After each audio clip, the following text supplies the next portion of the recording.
Ted Kaczynski, the Unabomber. Before this week, when I heard that name, that nickname, the word Manifesto popped up in my head.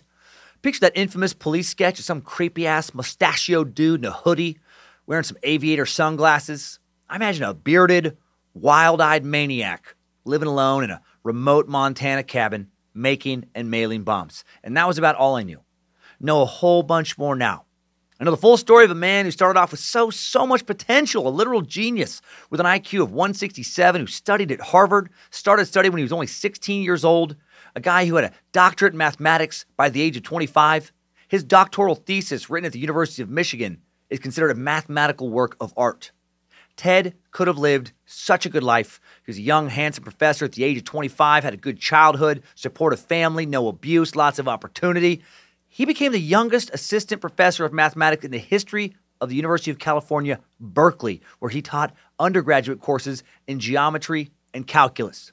Teaching at Berkeley in 1967. He had a good job at a young age in the beating heart of the counterculture movement during the summer of love.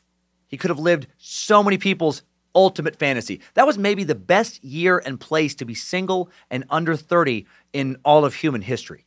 And he could have cared less, right? Just did not care at all. 2 years later, this increasingly antisocial loner walked away from academia forever. After 2 years, another 2 years, he walked away from civilization in general and moved out into the Montana wilderness. And then he got real weird. Decided he didn't like how reliant society was becoming on technology and industry. Felt like everyone needed to get back to basics. Felt it was time to live simply off the land again, and he started mailing off bombs to kick off a revolution that was supposed to change the world. Well, he didn't change the world, but he did create a fascinating story for today's There's a Fine Line Between Genius and Insanity, Bearded Maniac in the Woods edition of Timesuck. You're listening to Timesuck.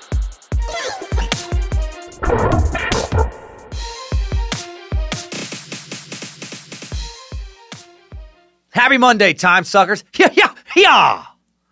Thanks to our space lizards again for supporting the show via Patreon and for coming out to the Salt Lake City Live Anthill Kids Suck a little over a week ago. God, that was fun. Used some of your Patreon money recently to buy new equipment for the Suck Dungeon to improve the sound quality of the YouTube Suck videos. Now the audio on YouTube also coming from the studio mic, not from the shotgun mic on the camera. Hail Nimrod. I'm Dan Cummins, the Master Sucker, the Suck Master, Socrates, and you are listening to Timesuck. Welcome to the Cult of the Curious. Hail Nimrod. Hail Lucifina. Been hailing her a lot more lately instead of telling her to get out of here, instead of saying begone. Praise Triple M and praise Bojangles. Let's have some fun today. Today's Timesuck is brought to you by Season 2 of the Breach podcast. What makes a data breach the worst breach of all time? How about losing our social security numbers? The keys to our identities? How about losing 145 million of them? No bueno. Not fun to have your info out there so someone can hack into your bank account, hack into your cloud storage, maybe find some clean wean pics you'd rather not have out there, and possibly take so much more. Breach is a podcast that takes you inside the world's biggest hacks, how they're done, who does them, and what's really at stake when your private data is compromised. And this season, they're investigating the worst breach ever, Equifax. Who might have your credit info? Not good. And so many of us live on credit. Try buying a car or house without a good score because someone's messed it up by stealing your identity. So listen to Season 2 of The Breach, the Equifax story. This time, it's personal. Subscribe to Breach. That's BREACH in your podcast app right now. Get in some extra learning. Thanks again to all the new listeners who have been trying out Timesuck lately. Numbers been soaring. Thanks for giving me the confidence to buy ads on other podcasts. Hail Nimrod. It's pretty exciting. I know there's a lot of options for what you can put in your ear vaginas out there, and I appreciate you letting us penetrate yours. This is the first podcast I've recorded since Salt Lake City. I know I already said thank you, but man, those shows were so fun. Not just the live podcast, the stand-up shows, the Happy Murder shows. Late Show Saturday, that stand-up show, one of my favorite stand-up shows just ever. Love you suckers. The energy was electric. So we have no more Happy Murder dates for a few weeks. I'm going to be off to Florida this week to head out on a free cruise with Queen of the Suck. Going to be on the Mediocre Time with Tom and Dan cruise March 7th through the 11th. Love those guys. Love their podcast. Can't wait.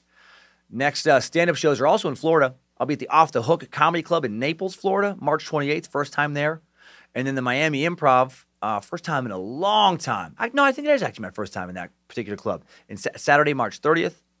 Then I'll be in the Queen of the Suck of Lindsay's hometown, Cleveland, Ohio, the Warsaw of America, April 4th through 6th, with another live Anthill Kids Suck on Cleveland on April 6th, or in Cleveland on April 6th. Lindsay will be there too. Des Moines, April 11th, Kansas City, April 12th and 13th, Dallas, Texas, the 26th, Houston, Texas, 27th, then San Francisco, Boston, Spokane, Jacksonville, and more. The rest of the dates at dancummins.tv.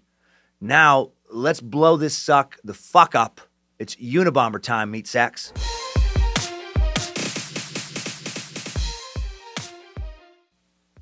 No real context to lay down for this one. Today's suck is pretty damn chronological. Ted wasn't a product of his times, or his time. He was a product of a very, very unique, highly intelligent, and extremely twisted brain. So let's just get right to it. Let's get right into the life of one of America's most infamous domestic terrorists in today's Timesuck timeline. Strap on those boots, soldier. We're marching down a Timesuck timeline.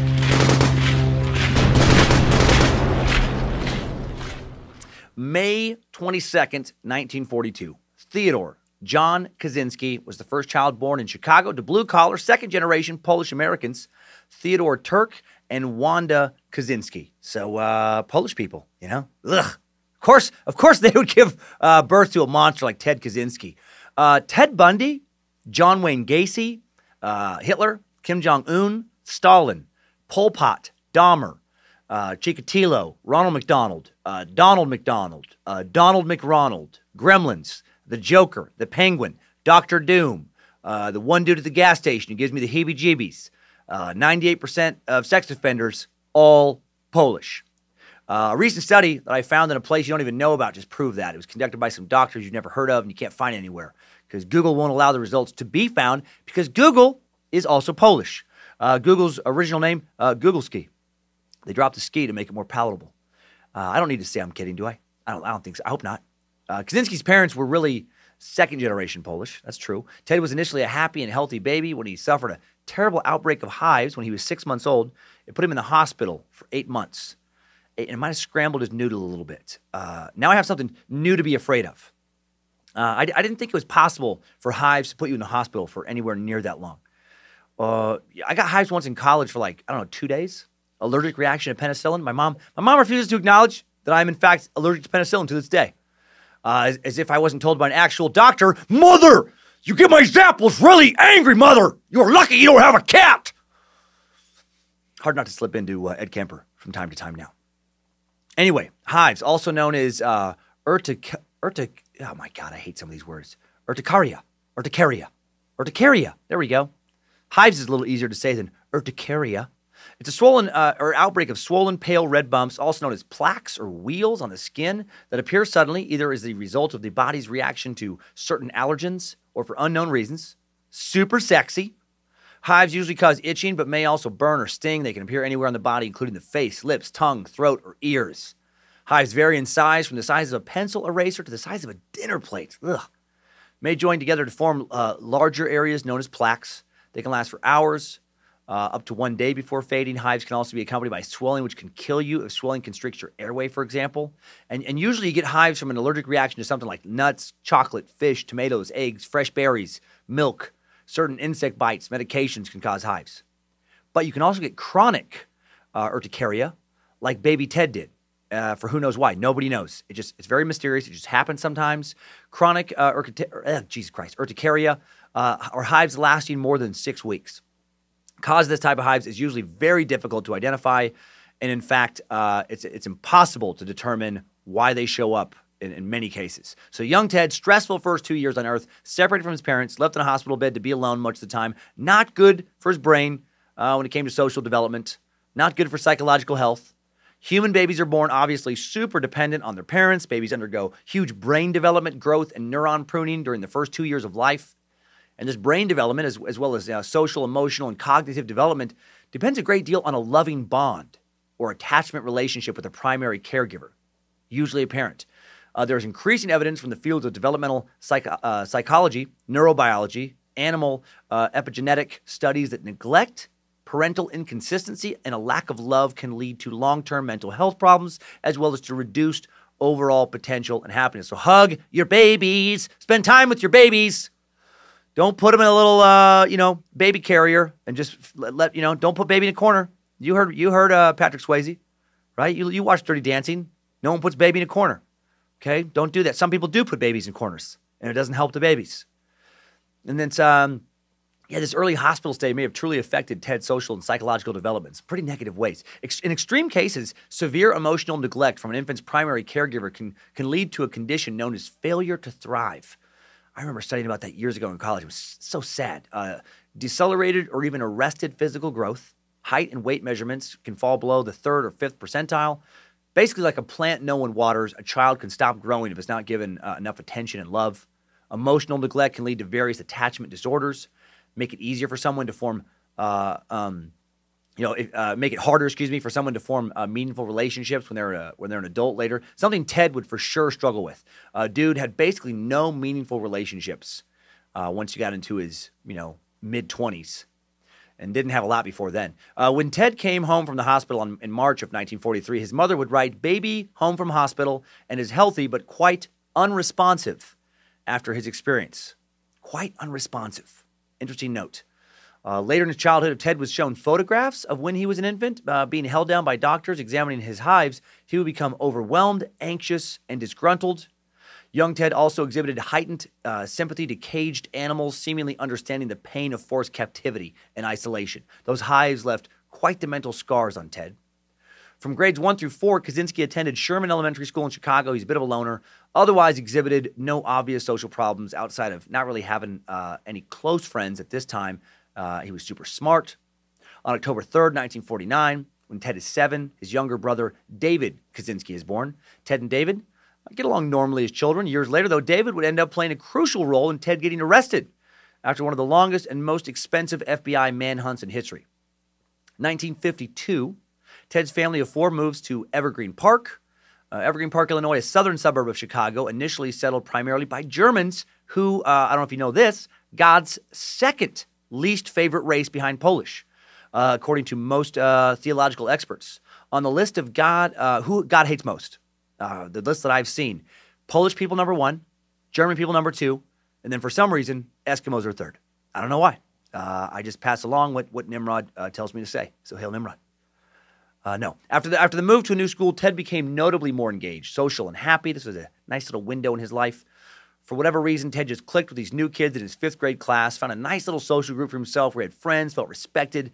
But this new social acceptance would only last about a year, because his new school, noticing how incredibly academically intelligent he was, made him take an IQ test, and he scored a 167. If you'll recall, genius-level IQ is considered to begin around 140, 145. Serial killer Ed Kemper, "Mother, I'm very angry by my apples!" That guy tested as high as 145. And Ted just knocked out 167. I go back and forth on whether or not I want to have my IQ tested. I'm not going to lie. Maybe it shouldn't matter. I'd be pretty bummed if I took that test and I got like an 85. I'm like, fucking 85? Seriously? Ugh. Go play some Red Dead.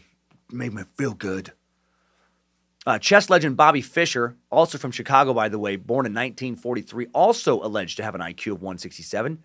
Guy who's known for being pretty sharp. Very sharp when he was a young man. Teachers and administrators decided to accelerate Ted's education. He skipped 6th grade. Ted wasn't happy with the decision. He had just developed meaningful friendships with his peers. He was considered a leader. After the jump, the younger than his classmates now, Ted, found himself getting picked on and bullied. Went from having a large group of friends to being a social pariah, to being an outcast.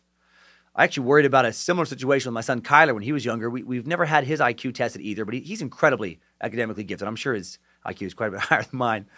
We had him skip 2nd grade. He switched to a program in his school for advanced kids, and then the teacher recommended him for a different school for advanced kids, and he tested into that. And I was worried about him being a social pariah at this new school. Luckily, he seems to get along with all those other nerds and dorks and dweebs and weirdos. He could easily skip a few more grades, but we're not going to allow that. Not going to push that on him because luckily he's big for his age. He's the same size as his classmates now, but I just don't think the social repercussions, potential social repercussions of being significantly younger and smaller than your classmates is worth that type of accelerated, kind of education and graduation. I mean, maybe I'm wrong. Maybe he'd be fine, but I just think, like, you only get one childhood. Like, honestly, what's the big rush? Ted would attend grades 5 through 8 at Evergreen Park Central School. While there, he developed a fear of other people, started playing beside other kids rather than interacting with them. That's kind of a red flag, got some social issues. His mother was so worried about his poor social development that she considered entering him into a study for autistic children.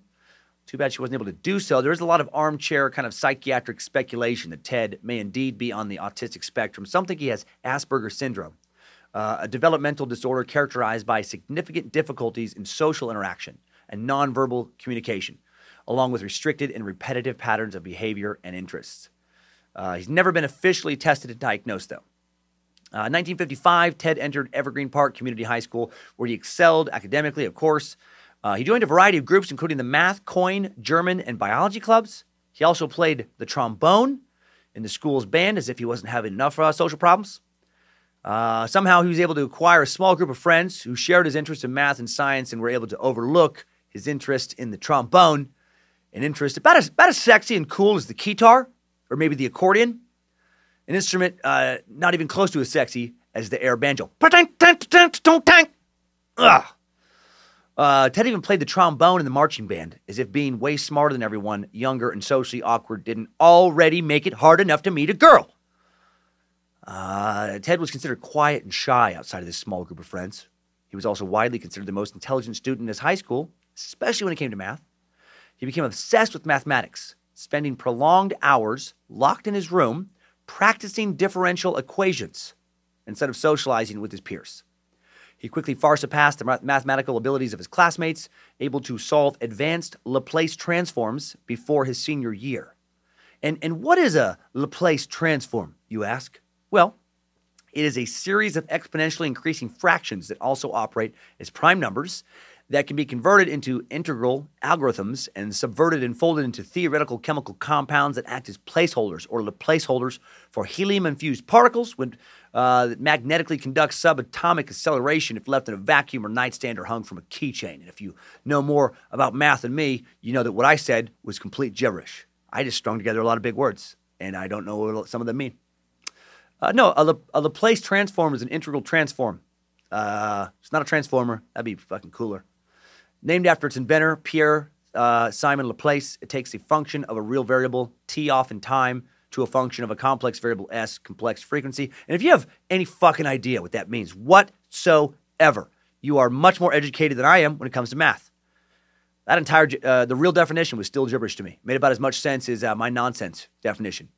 Might as well have been defined as a molecular hyperbole that divides itself by multiple gerbils when it feels threatened or tries to wormhole through the moon matrix. I'd be like, oh, okay, that's reasonable. Ted took the most difficult math classes his high school offered, yet still felt unchallenged. I cannot relate to that. I took the easiest math class offered by Gonzaga University, like the one that all the athletes and the liberal arts majors like myself took, still challenged. And he wasn't just good at math. He was good at all of his classes, better than good. He was exceptional. He was one of only 5 national merit scholars at his high school. Ted received an accelerated education and course load, ended up also skipping the 11th grade. Then he took additional summer classes that allowed him to graduate when he was just 15 years old in the fall of 1957. He was encouraged to apply for Harvard and was accepted into Harvard and set to begin classes there in 1958. Not only was he accepted, he was also given a substantial scholarship to Harvard. Oh my God, when he's 16 years old. So he moves to Boston, enrolls in the Ivy League school at only 16 years old, beyond academically impressive. While at Harvard, Kaczynski would be taught by famed logician. It's like logic. I hate this word. I think it's like a logic. It's like if you crossed a magician with someone who's good at logic. I think it's a logician. You know what? I didn't put the phonetic one in for that one. Logic. I-A-N, whatever. William Van Orman Quinn was the guy who taught this. He scored at the top of Quinn's class with a 98.9% final grade. Scoring 98.9% in a class. Not one piece of me begins to understand. I can't even pronounce the type of math it is. And he's doing this despite being a couple years younger than most, if not all of his classmates in fucking Harvard. Genius. Kicking ass at math. He also suffers psychologically at Harvard. Some shady-ass experiments conducted at Harvard would help twist a young, insanely gifted, yet fragile mathematical mind into a future domestic terrorist. First those hives, now he gets his powerful noodle scrambled at Harvard. In 1959, during Kaczynski's sophomore year, he was recruited for a psychological experiment that, unbeknownst to him, would last for 3 years. The multiple-year personality study was conducted by Dr. Henry Murray, an expert on stress interviews, and quite possibly, based on some of the experiments he conducted and the way he conducted them, also an asshole. The study that involved Ted was sponsored by the Central Intelligence Agency. Got the CIA doing this study.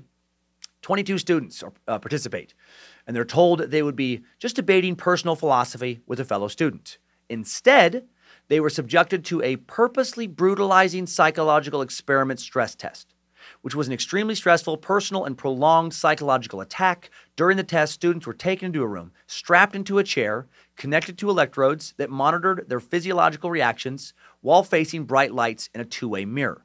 Henry Murray's experiment was intended to measure how people react under stress. The CIA backed it because it wanted to find out how to weed out potential agents for being too psychologically weak to withstand interrogation from the enemy.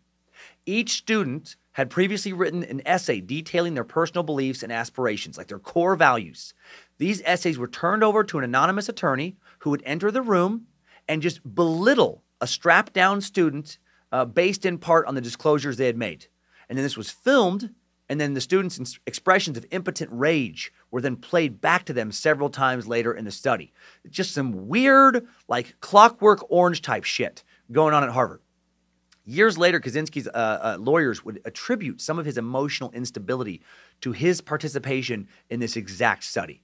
I mean, I bet he's 17 years old when this starts. He's strapped into a chair. He's screamed at by some asshole making fun of everything he's ever believed in or wanted to do.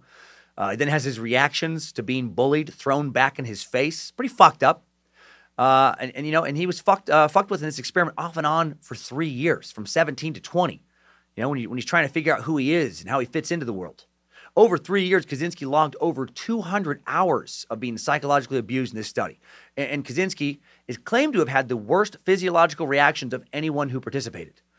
This is the guy who hated feeling trapped as a kid, the guy who empathized with caged animals. He should have, been screened beforehand and not allowed to participate in this study. He was too fragile. The experiments, paired with his lack of social skills and memories of being bullied as a child, caused Kaczynski to suffer from horrible nightmares while at Harvard. And was his mind also being altered and messed with LSD during some of these interrogations? I mean, that's not confirmed, but I think it's possible. This is when the CIA was working on their MK Ultra mind control experiments. If you will recall from the MK Ultra Suck, Bonus Suck 8, a while back now, we know the CIA was conducting LSD experiments at this time. They also conducted experiments at Harvard around this time, right? We also know they didn't necessarily tell whoever they dosed with LSD that they had been dosed. Kaczynski himself would reveal much later in life that a distrust of authority and some anarchist fantasies began to manifest themselves in his mind around this time. Yeah, I bet they did. He started fantasizing about fucking with people in the government that fucked with him. 1962, 20-year-old Kaczynski graduates from Harvard with a bachelor's in mathematics. He moves to Ann Arbor, Michigan to continue his mathematical studies at the University of Michigan, where he'd been given a substantial grant and a guaranteed teaching position. He specializes in complex analysis with a focus on geometric function theory, whatever that means. He was mucher gooder than meer in numbersers. Professors at Michigan were astounded by his drive and commitment to academics. One professor, Peter Duran, when describing Kaczynski, later stated, he was an unusual person. He was not like the other graduate students. He was much more focused on blowing motherfuckers up. I remember thinking that was weird. That's not what he said. He did say he was unusual, though. And he also said he was much more focused on his work. He had a drive to discover mathematical truth. Professors also claimed that describing him as merely smart was insulting. It was incredibly simplified and demeaning. He was far more than smart. He was a genius.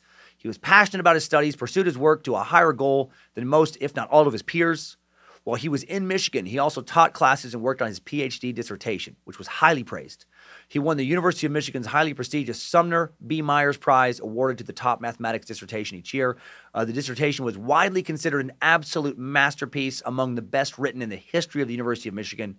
He followed up his dissertation with 2 journal articles before he left the University of Michigan, later published 3 more. I could read you some of those excerpts, but I don't want to either A, fall asleep while recording my own podcast, or B, get so angry that I have no idea what's being talked about that I start punching holes in the walls of the Suck Dungeon. 1967, Kaczynski earned his doctorate degree from the University of Michigan, moved west to teach at the University of California, Berkeley. Kaczynski, at the age of 25, became the youngest assistant mathematics professor in the history of the University of California, Berkeley. Not too shabby, man. Dude is on academic fire and fuego. Although greatly respected by faculty students, however, despite only being a few years younger than him, did not care for Ted. He was a brilliant mind, but he was a terrible professor. This is Berkeley in 1967. I mean, if I could be like single and 19 at one point in all of human history, if I could pick a place and a time, it literally might be Berkeley in the summer of 1967. Free love. You know, this is the summer of free love, the height of the hippie counterculture movement. Hot, barefoot, bohemian co-eds, long flowing dresses, flowers in their thick, luxurious, beautiful hair. No bras, no moral hang-ups on sexuality. Hail Lucifina, so much weed. The birth control pill, no AIDS. Lots of incredible music. The Doors singing Light My Fire. Get the fuck out. The Beatles singing Strawberry Fields Forever. Jimi Hendrix thrown down of 6 with 9. The Rolling Stones singing Let's Spend the Night Together. Drugs, sex, rock and roll. I can feel Lucifina in the room with me right now. Her presence is strong. She loved 1967. Let's bring it all down, set the world on fire, party like you're never going to die, fuck like there's no tomorrow. Berkeley is the lustful, beating heart of all of this. And Ted is there with a good job at a cool school, and he's 25. He could have lived the best possible life one could lead in 1967. Should have been having threesomes and dropping acid, attending music festivals. Instead, he's just annoyed that his students don't understand math as good as he does. Captain Geometric Function Theory talking about Laplace transforms and a bunch of other shit no one cares about. Talking about it in the most robotic, emotionless way possible. Ugh. Ted was a rigid, unapproachable, off-putting professor. He never answered questions. He was known for teaching verbatim from textbooks. He had no use for students who couldn't just get it like he did. I would have hated this dude if he was my professor. I mean, whether intentional or not, he just came across like a pretentious, distant, asshole. And since I can't find a single mention of even one romantic interest from young Ted's life, he was a sexually frustrated, pretentious asshole. Arguably the worst kind. He kept his ween too clean. Maybe he wouldn't have, sent out some bombs later if he would just got his dick a little dirtier. Take the edge off. On June 30th, 1969, Ted unexpectedly resigned from teaching. Never gave the school a reason for leaving. Peers and colleagues suggested that had he remained, he would have been promoted to a senior faculty position. Despite being a terrible professor, they wanted him around just because he was so damn smart. Some think he walked away because, he's probably just allergic to fun and he got bored. But people think he walked away, because he'd figured out all the equations that he knew how to kind of look into. Like, how insane is that? Most major innovations and theories in mathematics have been proven by the 1960s, and there just wasn't very many new frontiers left for him to study. I don't claim to understand this. In his particular field of mathematics, Ted had mastered pretty much everything. And this particular field was becoming outdated and antiquated, and just people weren't interested in pursuing it further. The way it's written, it reminds you of like Michael Jordan walking away from basketball at the height of his power, right? Because it's fucking dominating and just become boring. Can you imagine being that good at anything? Dude, you don't have sex anymore ever? I mastered it. It's too good, it just wasn't fun. I remember I stopped right after I gave 10 different women multiple simultaneous orgasms back in 2016. Used to use my penis, my mouth, different fingers, some toes and knee, a lot of flexibility, and I didn't even break a sweat. 2 of them actually died from a pleasure overdose. Doctors didn't even know that was possible until that evening. Meanwhile, I was just daydreaming about what I was going to watch afterwards on Netflix. Shit just got too easy, got boring. I just didn't care about it. Kaczynski moved to go live with his parents after he left. Went to Lombard, Illinois in 1969. He stayed there for 2 years working odd jobs, trying to figure out what to do with the rest of his life. He longed to get away from civilization, away from people who either irritated him or who just didn't largely trust. He wanted to get away from the system that tormented him at Harvard. He decided to go off the grid, but where should he go? He finally picked Lincoln, Montana. Less than 80 miles east of Montana's big college town, Missoula, a city only 2.5 hours drive from the Suck Dungeon here in Coeur d'Alene, Idaho. Lincoln's super remote, small town of about 1,000 people. He bought some land, 1.4 acres to be exact, outside of Lincoln with the help of his brother David. If you know the area, he bought some land in Florence Gulch within a mile of Stemple Pass Road. Reminds me of people who have land outside of Riggins, Idaho, where I grew up. You know, you can still go into town for supplies when you need them, but when you're home, if you got some acreage, you might as well be on another uninhabited planet. You can't even hear other human, evidence of human life. Can't see anything made by humans. 1971, Ted built a remote, primitive cabin on his land outside of Lincoln. No electricity, no running water. His goal was to become self-sufficient, live off the land, carve out a simple existence. And back then, it wouldn't take much money to do that.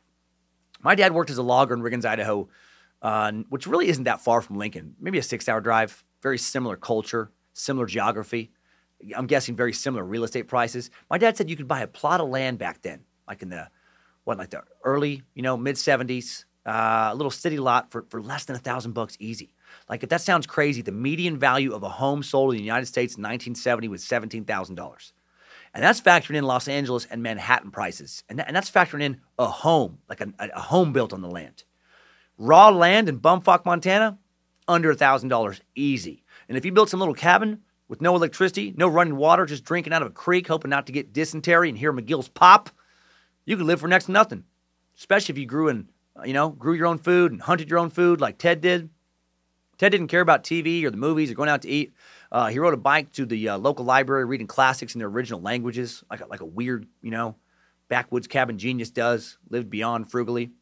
To make some money, he worked the occasional odd job, here and there, helping mend this fence, helping split this firewood, that kind of shit. Riding his bicycle to and from town. Even studied survivalist topics from tracking game to edible plants and organic farming. Some of the locals didn't mind him. He creeped others out. Regarding what locals thought of Ted, longtime Unabomber neighbor Chris Waits would say, most were friendly, but respected his need for privacy and kept their distance. Some avoided him as they would a tramp, and he gladly avoided them, occasionally crossing the street so they wouldn't have to say hello to the bearded, often unkempt, and sometimes smelly recluse. Chris would go on to co-author a book about Ted called Unabomber, The Secret Life of Ted Kaczynski. Chris was Ted Kaczynski's friend and neighbor in the Montana mountains for 25 years. ABC News called him the man who knew Ted best. Chris was also the guy who had 9 different dogs likely killed by Ted, which says a lot about their friendship. Ted didn't have friends. He was the ultimate recluse. Chris was his neighbor, and when Chris's dogs would wander onto Ted's property, they often died. More on that later in this story. Ted pulled off his reclusive lifestyle for a long time. He lived for over 2 decades. As a happy, antisocial math whiz, living in the woods, shitting in an outhouse, like some kind of Frontier Days pioneer reenactment actor. By 1975, however, Kaczynski decided it was impossible to live peacefully in nature because of the destruction of the wilderness around his cabin by real estate development and industrial projects. Here we go. Here he starts transitioning to the Unabomber. He begins performing acts of environmental sabotage against nearby developments in 1975, becomes an eco-terrorist. We had those around Riggins, too, when I grew up. And definitely a little bit before I was born. People spiking trees, so loggers' chainsaws would get fucked up when they hit that metal, putting sugar in gas tanks to ruin engines on logging equipment, that kind of thing.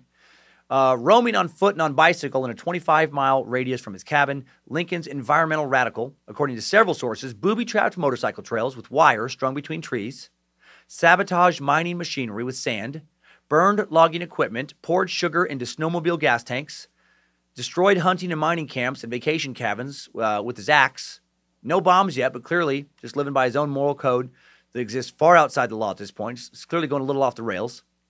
That Montana neighbor, Chris Waits, would later say, after Kaczynski was captured, that, let's talk about these dogs for a second. Ted killed 9 of his dogs over a decade, largely by poisoning them with strychnine. Mr. Waits said he had heard Mr. Kaczynski curse the dogs, whose barking may have betrayed Ted's location in the woods, probably when he's trying to do these acts of sabotage. Ted confessed to at least one of these killings years later in a rambling letter written in prison. Fucking Ted, man. At some points in the story, I was feeling a little sorry for him, but this, man, you waste a summer of love, and now you kill dogs.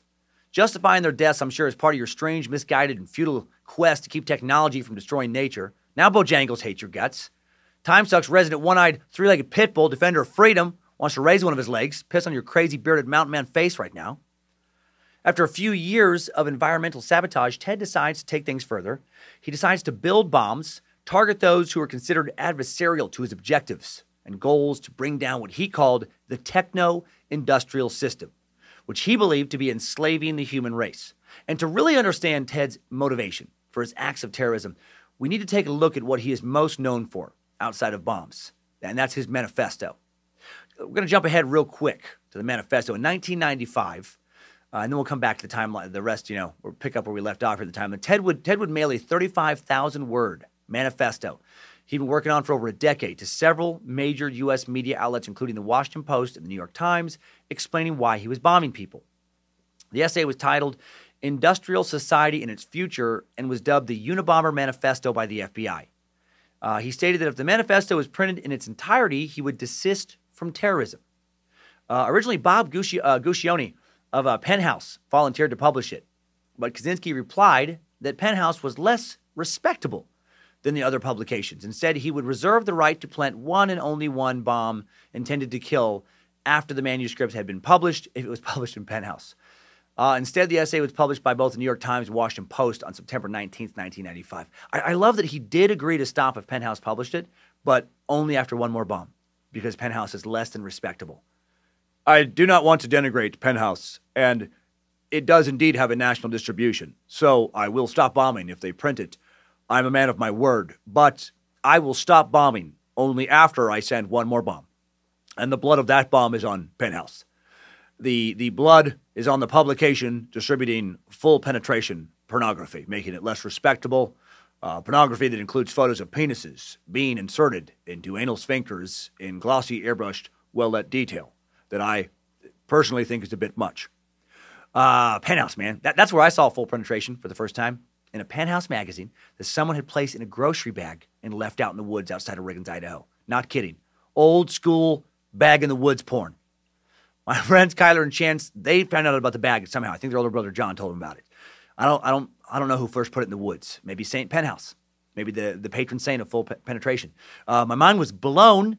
I remember being so confused. I remember looking over their shoulders. We were all crouched down.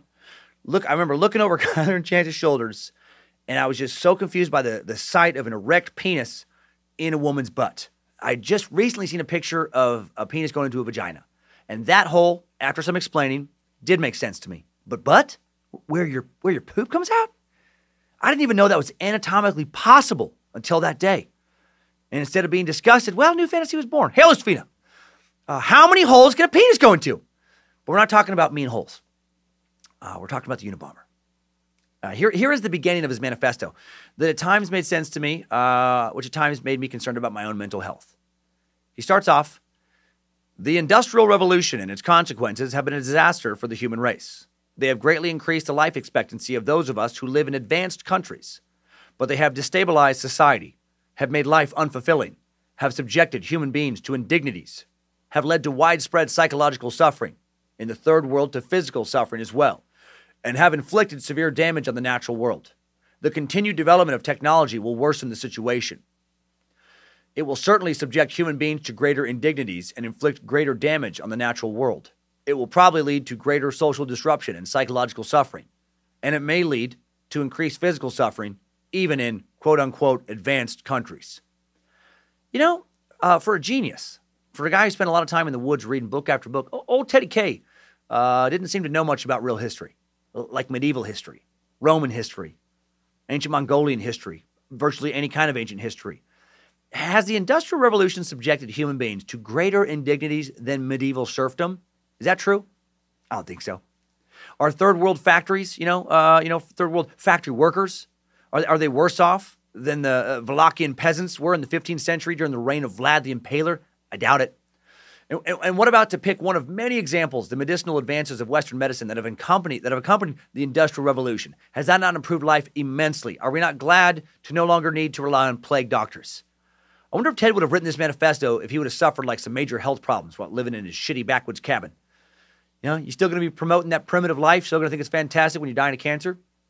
You going to head to the city, get treated by an actual fucking doctor in a real hospital? Or are you going to just rub some herbs and roots on your tumor in your shitty cabin? This cabin was shitty, by the way. I looked at photos, and I would be embarrassed to have it in my backyard as a shed. I can't believe he lived in it for so many years. If destroying the techno-industrial system means having to live in a shitty Unabomber cabin shed, for sure out.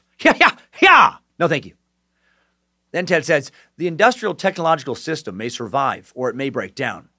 If it survives, it may eventually achieve a low level of physical and psychological suffering, but only after passing through a long and very painful period of adjustment, and only at the cost of permanently reducing human beings and many other living organisms to engineered products and mere cogs in the social machine.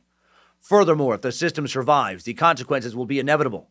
There is no way of reforming or modifying the system so as to prevent it from depriving people of dignity and autonomy. Cogs in the social machine. Yeah, I mean, that is what we are, Ted, but is that necessarily inherently a bad thing? You know, not everybody wants to live completely alone in the woods like a bearded fucking maniac. Some people enjoy being dependent on one another. Yes, most of us whose emotional makeup wasn't cooked and scrambled by a bad outbreak of hives when we were a baby and then twisted further by mind control and interrogation experiments actually crave some sort of relationship with the outside world. I can be antisocial as hell, but I would never want to live in a cabin entirely alone with nothing but books and my thoughts to keep me company. Sounds like a fun week-long vacation. Does not sound like a good long-term way of living. I get that this guy wanted to be left alone, but now he's trying to push his extremely left-of-center lifestyle on the rest of the world. That's what I always hate with these fucking maniacs. It's like they have their ideas, and maybe there's some validity to their ideas, and that's fine for them. But why do we all have to live that way? Why did Ted feel so arrogant, you know, I guess maybe because of his intelligence that, you know, this is the way that everyone needs to live?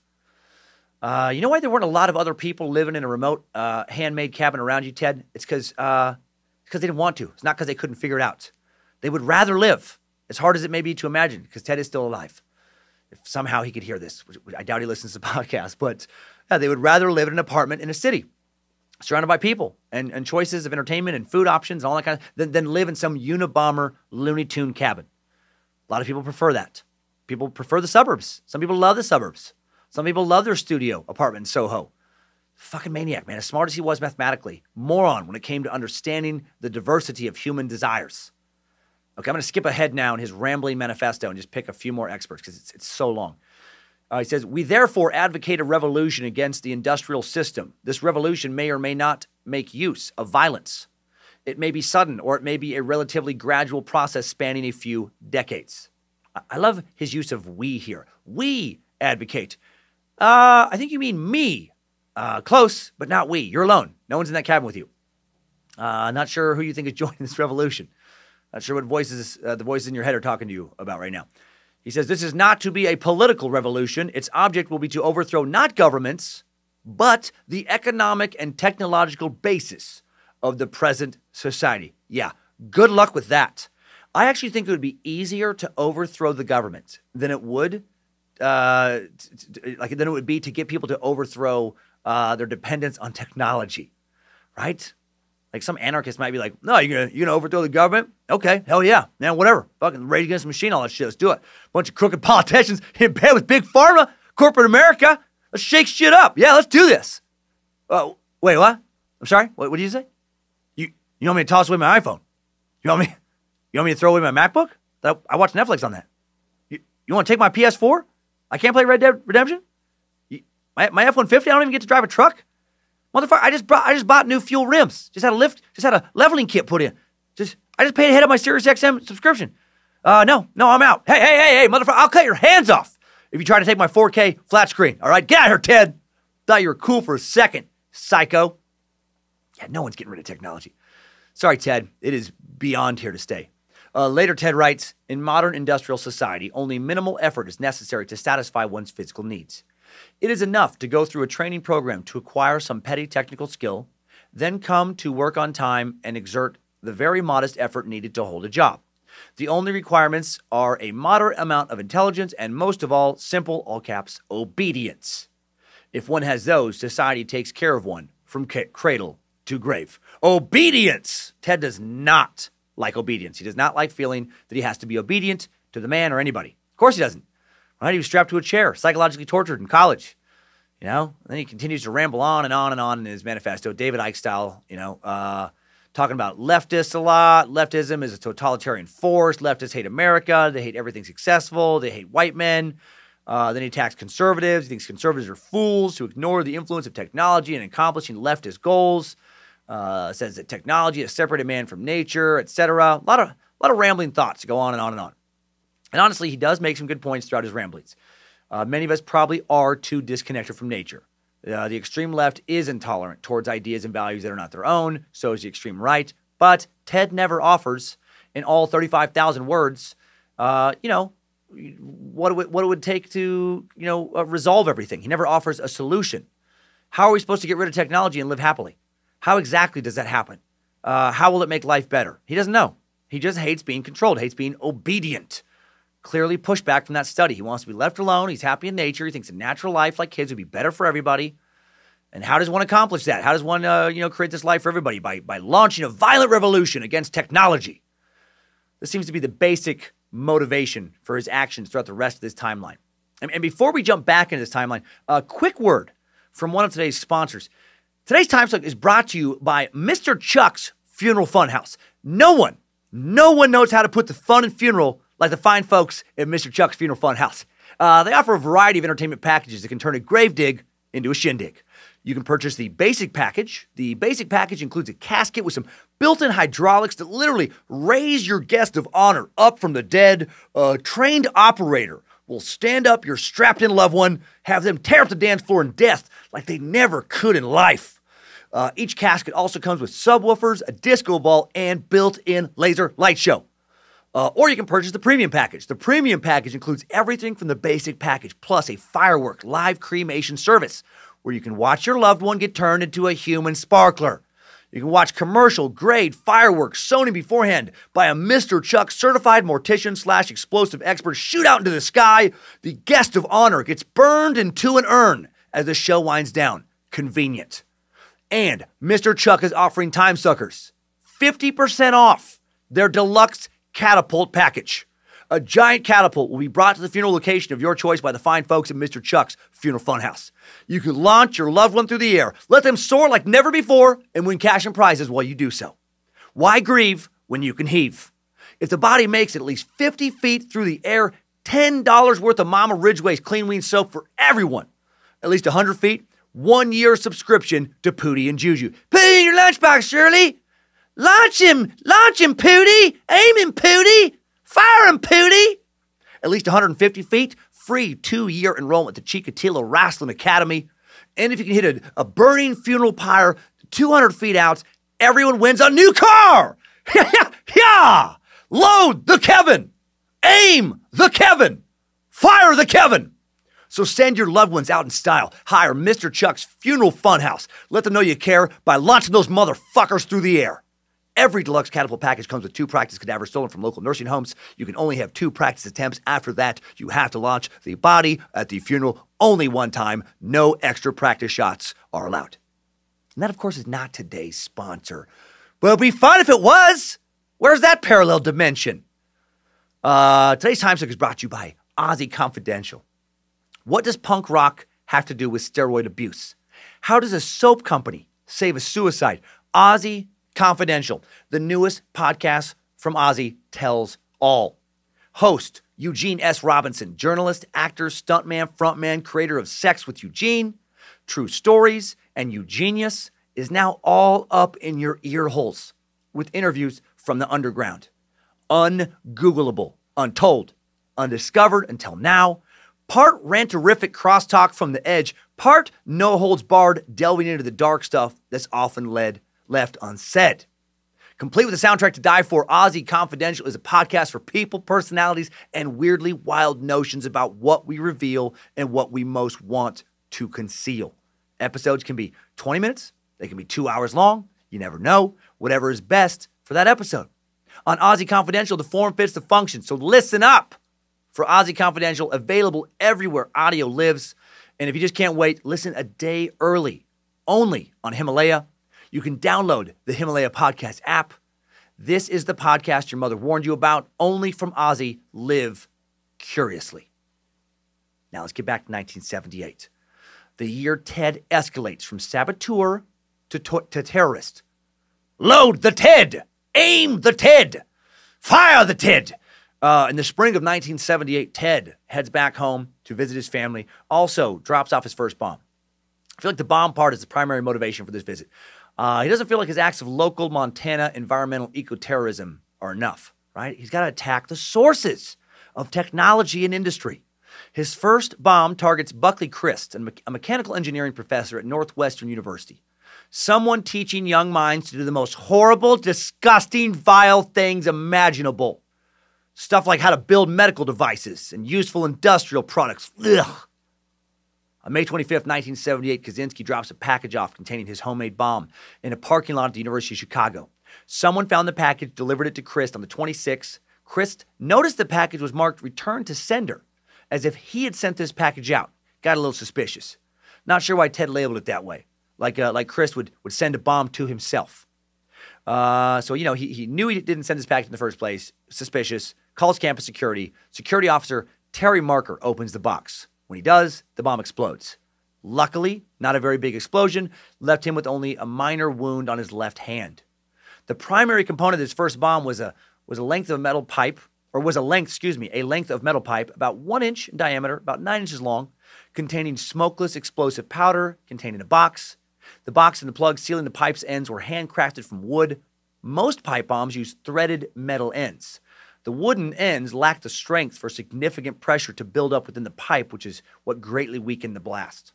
The bomb's trigger was a nail tensioned by rubber bands, which would strike 6 common match heads when the box was opened. The match heads would ignite and initiate combustion of the powder. Kaczynski would later use batteries and heat filament wire to ignite the powder more effectively. Maybe if Kaczynski himself had a mechanical engineering degree, his first bomb would have been more powerful. Luckily, it wasn't. After this first bombing, Ted briefly worked with his younger brother and father at a foam factory back in Illinois. Foam cutting engineers in Addison, Illinois. Weird job for a recent PhD, recent Berkeley professor. I just picture him not quite fitting in with the other guys at the foam factory. Hey, Jimmy, where'd you work before you came over here? I was loading freight at the railway transfer station. That's a good job. What about you, Tony? I was bouncing for a while at the Green Mill. Yeah, I love that place. My cousin Sheila used to date a bartender there named Vincent. What about you, Ted? I taught mathematical theory at Berkeley for a short time. Then I shoveled snow and split firewood in Lincoln, Montana to live as a survivalist. I also helped Mr. Livingston replace the gate on his fence, when I wasn't writing a manifesto on how to start the upcoming techno-industrial paradigm subversion. Yeah, okay, yeah, all right. Anyway, hey, okay, guys, let's go. What the fuck? How does this guy fit in here? Well, back in Chicago, Ted has the only romantic experience of his life that I know of. And by romantic experience, I mean he went on 2 very unromantic dates with a woman named Ellen Tarmichael, who was a supervisor at the factory. Based on interviews she would give years later, it does not sound like they hooked up at all. Sounds like she was bored out of her mind, didn't have a good time, never wanted to go on another date with Ted ever again. She said that they had dinner at a suburban restaurant for the first date. 2 weeks after that, which is not a good sign already. 2 weeks after that first date, probably not a good sign. They went out to pick apples, and then went to his parents' house where they baked an apple pie. And then she said, it was on that occasion that I informed Ted that I did not wish to see him further on a social basis because I felt we did not have much in common besides our employment. It feels like she maybe just been kind of like pressured, like it was a guy at work. It's like, okay, doesn't sound like she even really wanted to go on this second date. I bet she didn't, man. She probably wanted to talk about like movies and music and like normal shit. He wanted to talk about destroying America's techno-industrial system. God, I wish I could see camera footage of, their date. Do you see Grease yet, Ted? Oh, so good. So fun. Oh, Travolta was amazing. Like, he's such a good dancer in addition to being a good actor. Ted's all, no, I have not seen Grease, nor do I intend to. Ellen, the only grease I am interested in is the kind a man may use to repair a horse-drawn wagon, or perhaps place in between 2 hand-hewn logs. He is stacked one atop the other, without assistance in the remote wilderness of Montana. Ellen, viewing a motion picture requires financially supporting the techno complex required to film it, which leads to increased material production, which leads to factory construction, which leads to a disintegration of the human psyche and further dependence on urban living, which will lead to further separation from nature, which if taken further... Ellen, why are you putting on your jacket? Ellen, the pie is not finished baking yet. Please, Ellen, we picked this from naturally occurring orchard. Why? Why are you doing this? Ted does not handle Ellen's rejection very well at all. The dude, he's fucking crazy. He writes, what was called demeaning, offensive limericks about her. 2 dates. He doesn't want to see them anymore, so he decides to write some demeaning, offensive lyrics and post them up from what it sounded like in like the break room at work. Like these limericks are cited in interviews later with both David, his brother David, and then Ellen. Sadly, neither say what was written in these limericks. And then, you know, because he posts them at work, his brother David, who's actually, another supervisor at this factory, the guy who gave Ted the job, has to fire his brother for what he's done, which is so fucking awkward. Hey, Ted. We gotta have a talk for a minute, buddy. What's going on, David? Is it about the bomb? What? Did you say bomb? Bomb. No. I said mom. Is it about the mom? What? No. What's going on with mom? Nothing that I know of, David. Do you know of something going on with mom? Anyway. Okay. Forget about it. Hey, Ted, it's about Ellen. It's about the limericks, Ted. We need to talk about the limericks. The ones I posted in the break room. Yes, Ted. Those limericks. She's very upset. What did she not like? Did she not like the first one that went, we all know a woman named Ellen. She has a pair of C-cup chest melons. She won't let me touch them or even just suck them, so I'll make more bombs like a felon. Is that the one, David, that she did not care for? Or was it this other one? I bet Ellen has a nice-smelling vagina. I bet it is tighter than a finger trap from China. I want to put my penis inside her like a cowboy to ride her. But I hear she is now fucking Tony from the loading dock, who is not nearly as good at math as me and could never build his own cabin. So I'm going to try and bomb so many people to teach her a lesson and not even care about her vagina or breasts or hair that smell like lavender ever again unless I am alone and masturbating in the Montana wilderness. Is that the one, David? I admit it may still need some editing work. The end is a bit rough. After all, it is just a rough draft. God, I wish I could find those limericks. May 9th, 1979, John Harris becomes the second victim of an attack linked to the Unabomber. Harris would go on to become a University of Illinois professor. He was a graduate student at Northwestern University working in the school's technological institute at the time. He said, there was a cigar box on the table outside my office. I picked it up, intending to put some pens and pencils inside. It turned out to be a bomb which did not explode. It had a detonator that went off. I saw a bright flash. I don't remember hearing anything. Luckily, this bomb wasn't built that well either. Harris was treated at a hospital. He only suffered superficial burns. No one else was hurt. Then on November 15th, 1979, Ted goes way bigger than trying to take out a student. He tries to take down an entire plane. A parcel Ted mailed from Chicago, one he'd snuck on a plane somehow, catches fire in a mailbag aboard American Airlines Flight 444 from Chicago to Washington, D.C. The package contains a bomb that was constructed to explode inside the cargo hold mid-flight. Luckily, the bomb malfunctions and fails to ignite. It does begin to smoke, though, and the plane has to make an emergency landing. 12 passengers end up being treated for smoke inhalation. The bomb does not ignite because instead of explosive powder, it contained barium nitrate, a powder often used to create green smoke in fireworks that required a different detonation temperature. This is the bomb that gets the FBI involved. The FBI investigates, concludes that the bomb, had it successfully gone off, could have in fact blown the plane out of the sky. They name the case Unabomber. The FBI creates a Unabomber task force in conjunction with the ATF and U.S. Postal Service in 1979 and begins devoting significant time and resources looking into the victims of this failed explosion attempt. The research proves to be useless. No correlation or relationship can be found to connect the victims, preventing any potential suspect from being identified. Why a plane? Fucking technology. Planes pollute the environment. Planes, they pollute the precious nature Ted loves so dearly. They bring leftists and conservatives to Montana to build more homes and roads and other horrible nature-destroying things. They disturb the peace of being out in the wilderness alone. Despite the bomb malfunction, Ted is not done with United Airlines. On June 10th, 1980, a package bomb injures United Airlines President Percy Wood at his home near Chicago. Wood suffers burns and cuts over much of his body, but makes a full recovery. The bomb was rigged inside of a book, Ice Brothers, a book about the crew of a Coast Guard vessel off of Greenland in World War II. I wonder if Percy ever made a full psychological recovery from that. Like, can you imagine opening a book that you get in the mail and a fucking bomb goes off in your face? Hello, PTSD. Like, how are you not a little jumpier and paranoid after that for the rest of your life, right? That would have to take at least some of the joy out of opening presents on your birthday or on Christmas morning. Can you imagine after that, like giving Percy like a Jack-in-the-Box for his birthday? Gotcha, Percy! Oh, shit! Never seen a man jump over a couch from a seated position before. On October 8th, 1981, another Unabomber bomb is found in a business classroom at the University of Utah in Salt Lake City, but it is safely defused before it can detonate. On May 5th, 1982, Janet Smith, a secretary at Vanderbilt University, opens a package containing a bomb. She suffers severe burns on her hands and shrapnel becomes lodged in parts of her body. Luckily, surgeons are able to remove it. She makes a full physical recovery.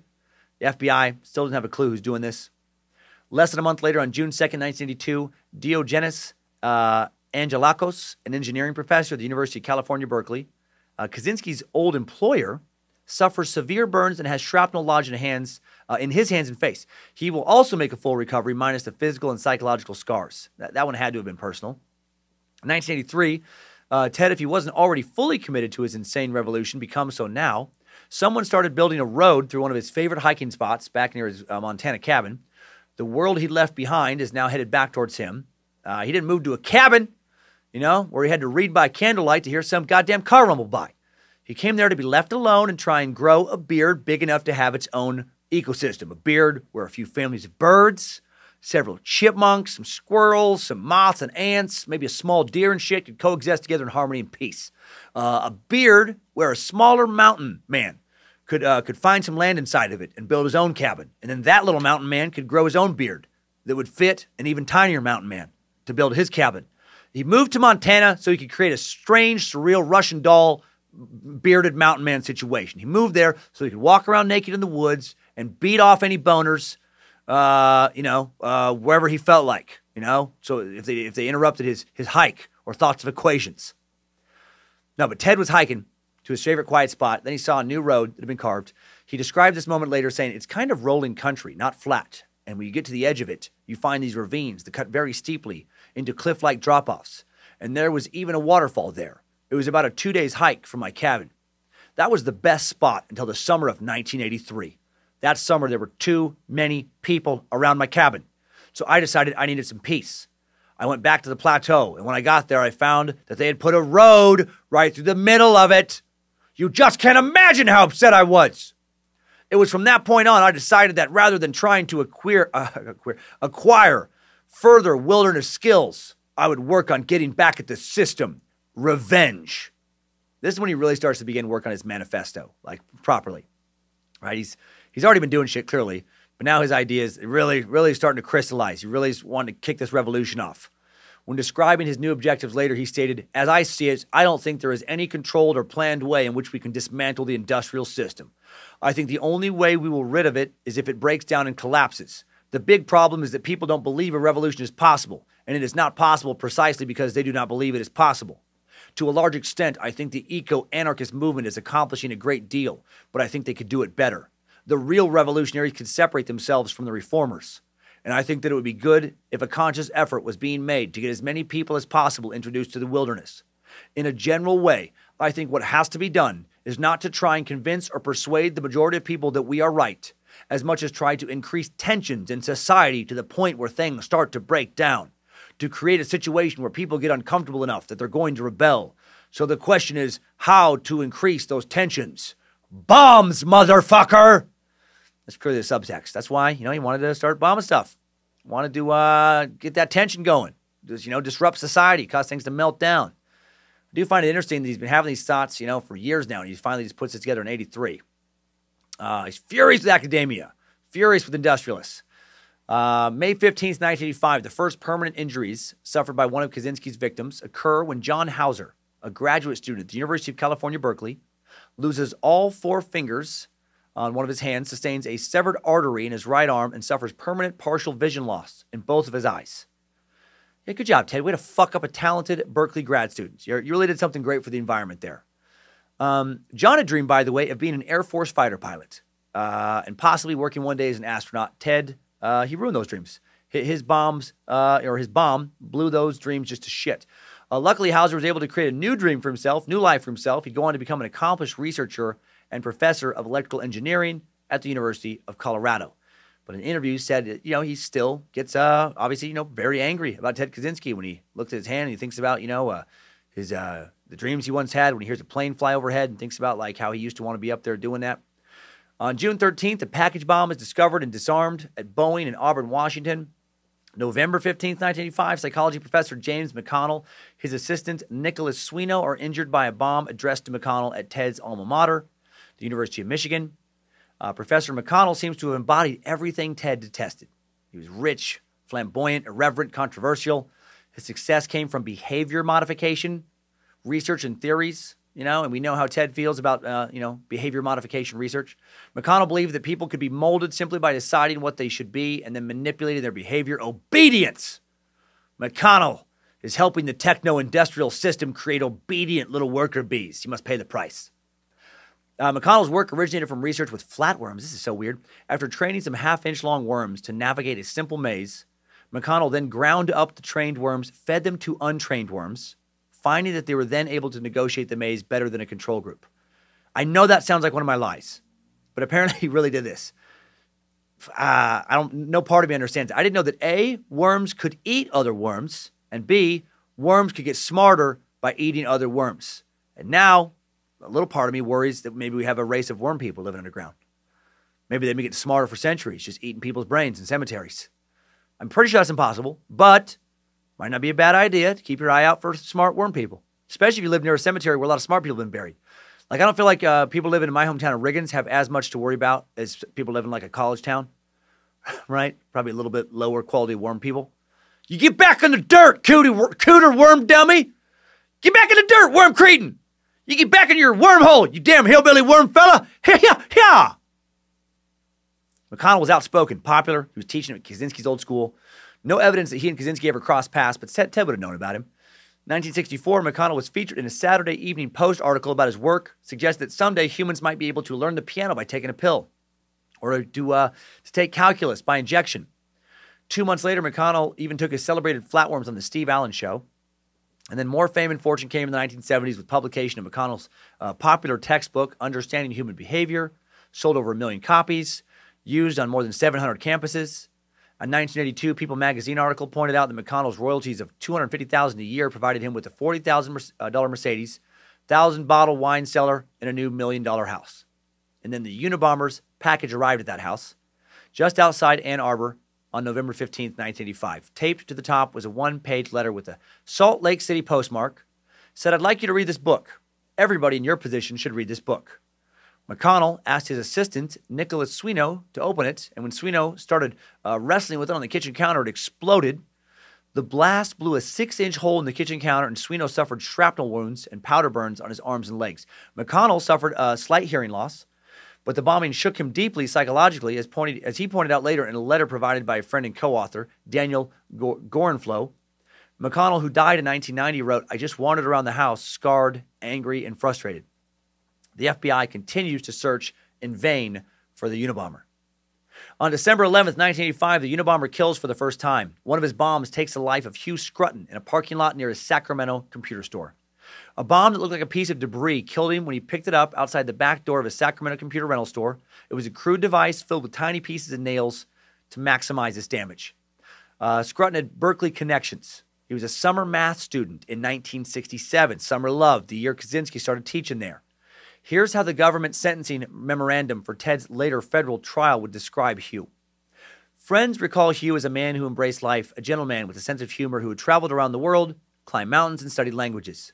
He cared about politics, was fair and kind in business, and was remembered as straightforward, honest, and sincere. He left behind his mother, sister, family members, a girlfriend who loved him dearly, and a circle of friends and colleagues who respected and cared for him.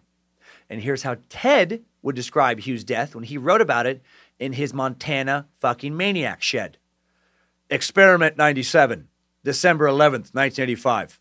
I planted a bomb disguised to look like a scrap of lumber behind Rentec Computer Store in Sacramento. According to the San Francisco Examiner, December 20th, the operator of the store was killed, blown to bits on December 12th. Excellent. Humane way to eliminate somebody. He probably never felt a thing. $25,000 reward offered.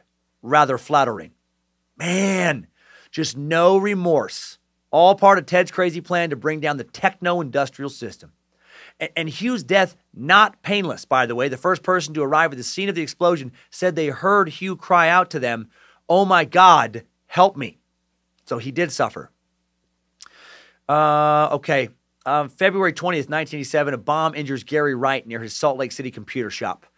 The blast sends him flying through the air. More than 200 pieces of shrapnel tear into his body. Some shards sever nerves in his left arm.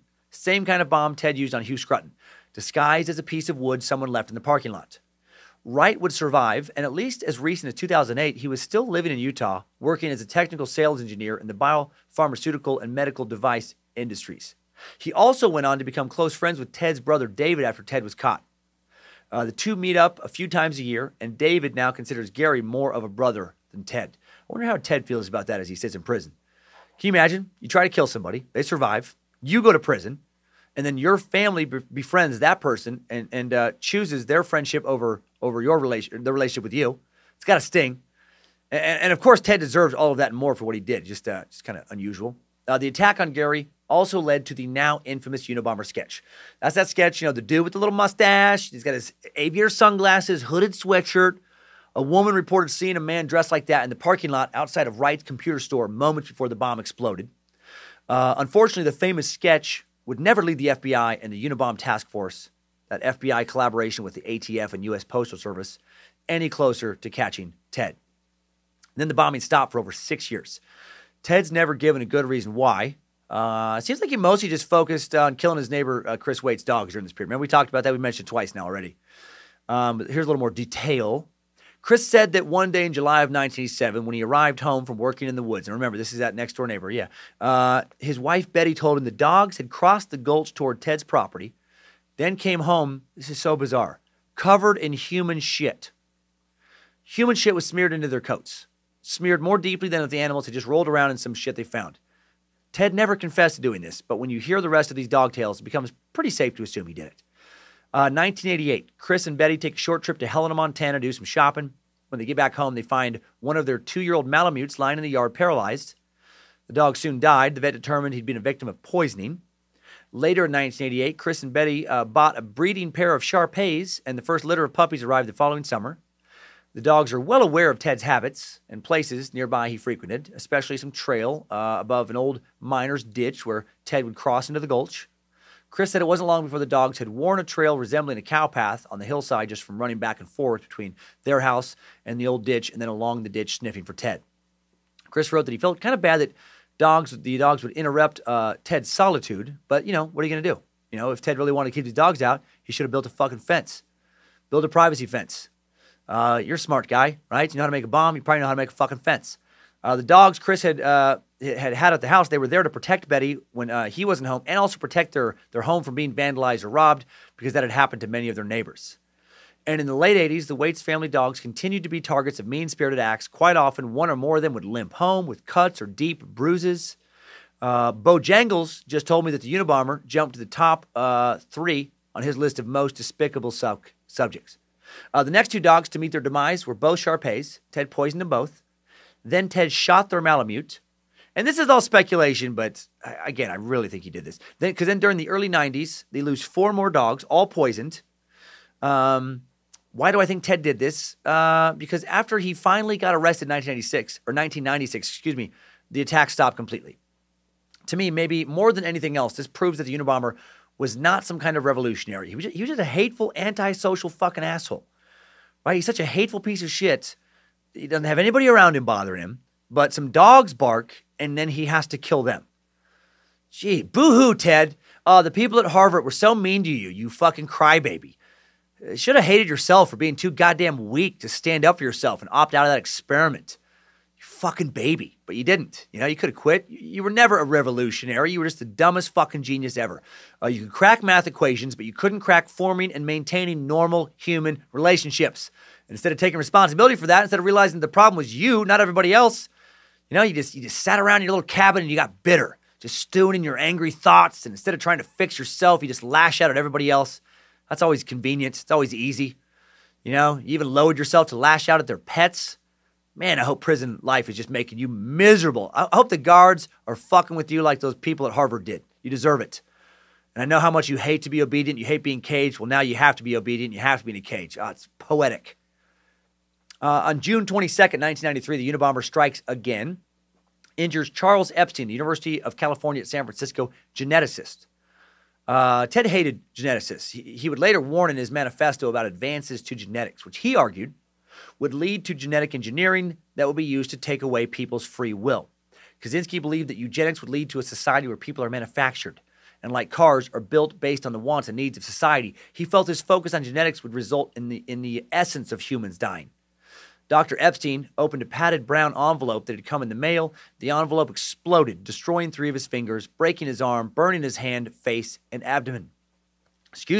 He later said that if the package had been pointed in a slightly different direction, the bomb would have killed him. Epstein had recently been the subject of a New York Times article he'd been written about fairly frequently. He was one of the most prominent geneticists of the 1970s. This article brought Epstein to Ted's attention. Epstein was mostly known for pioneering work in the study of Down syndrome. Not sure how that made him an evil symbol. Epstein hypothesized in the early 1970s that the extra chromosome would produce multiple copies of certain proteins, which would produce physical characteristics of the syndrome, a thesis that many researchers initially derided, but then was proven correct. The Unabomber then taunted Dr. Epstein after the attack in another letter for not being smart enough to know better than to open a package from someone he did not know. He just enjoys this. Epstein was also a graduate of Harvard. He got his bachelor's in chemistry there in 1955, got his medical degree there in 1959, so he was really on Ted's shit list. And then just 2 days later, David Gelernter, Yale University computer scientist, would become the Unabomber's next victim. Early in the morning of June 24th, 1993, Gelernter, I don't like it. Gelernter settled in his 5th floor office in Arthur K. Watson Hall at the base of Science Hill. Having just returned from a vacation in Washington, D.C., Gelernter found a stack of mail, including a package, a PhD dissertation he assumed, sitting on his chair. Ripping open the package, smoke billowed out, and then there was a flash. Gelernter headed to a nearby bathroom to wash his eye out before discovering a more pressing concern. He was bleeding profusely from many different parts of his body. Rather than wait for help to arrive, he hobbled down 5 flights of stairs. He recalled in a 1977 book on the attack, thinking at that point, I'm in pain and royally annoyed. Headed across Hill House Avenue to University Health Services. Had he waited, he likely would have bled to death, doctors told him there. When he arrived at the clinic, Gelernter had a blood pressure reading of 0. FBI agents later found one of his shoes in his office where shrapnel sliced through metal filing cabinets. Found his bloodied shirt strewn onto the staircase. The bomb had severely wounded his abdomen, chest, face, and hand. Gelernter would never recover the use of his right hand. Why was he targeted? He was also featured in a recent New York Times article. And he was a technological innovator. How dare he make computer advancements? Gelernter is a pioneer in the field of parallel computation, a type of computing in which many calculations are carried out simultaneously. The programming language he developed in the 1980s, a language called Linda, made it possible to link together several small computers into a supercomputer, significantly increasing the amount and complexity of data that computers can process. A year and a half later, December 10th, 1994, 50-year-old advertising executive Thomas Mosser becomes the next Unabomber fatality. Mosser was a Navy vet who served in Vietnam. Just 9 days earlier, Mosser had received a huge promotion, becoming the general manager of Young and Rubicam, giant worldwide advertising and communications company based in New York.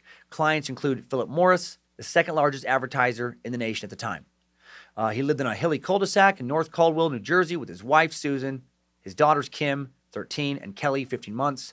He also had 2 other adult children from a previous marriage. After the explosion, neighbors said it was incredibly lucky that a bunch of other people, most of them children, didn't also die, weren't killed by the bomb. A neighbor had thrown a party the night before Mosser opened his package bomb. Several children had wandered over from the party to the Mosser's house at one point, and the bomb that his wife had signed for but not opened was just sitting on the dining room table with about a half dozen kids sitting around it at one point. Thomas was killed instantly. When he opened the package at 11 a.m. on Saturday morning, the blast blew out all the windows of the dining room as well. Ted had figured out how to make a really powerful bomb by now. Ted Kaczynski would later write a letter to the New York Times saying he blew up Thomas Mosser because Thomas helped Exxon clean up its public image after the Exxon Valdez oil spill environmental disaster. And more importantly, because his business is the development of techniques for manipulating people's attitudes. Obedience. Thomas was pushing obedience in the system. He was an ad exec, and all marketers deserve to die. That's what Ted's thinking. On April 24th, 1995, California Forestry Association President Gilbert P. Murray becomes the third and final fatality of a Unabomber explosion, and the first who was not the intended target. The package the Unabomber had sent was addressed to William N. Dennison, the man who served as president and chief executive officer of the California Forestry Association from 1980 to 1994. This is a man who is a highly visible figure in a number of contentious environmental issues. Mr. Dennison was a key player for the timber industry who fought against environmentalists on behalf of loggers. He wanted to open up more land, specifically in the Northwest, to be logged, and that didn't sit well with Ted. Gilbert P. Murray was Dennison's replacement, and 52-year-old Ted didn't bother doing his homework to find out that fact before sending out a lethal package bomb. The explosion in the association's reception area knocked doors off their hinges, blew out ceiling tiles, shattered glass partitions inside the 7,500-square-foot office. 5 other employees who were present at the time of the blast escaped unharmed. And then in June of 1995, the Unabomber sends out that 35,000-word manifesto to the Washington Post and the New York Times, the one they initially do not publish. Then on June 28th, 1995, Ted sends a letter to the San Francisco Chronicle threatening an attack on a flight out of Los Angeles. It says, "Warning, the terrorist group FC, called Unabomber by the FBI, is planning to blow up an airliner out of Los Angeles International Airport sometime during the next 6 days. To prove that the writer of this letter knows something about FC, the first 2 digits of their identifying number are 55.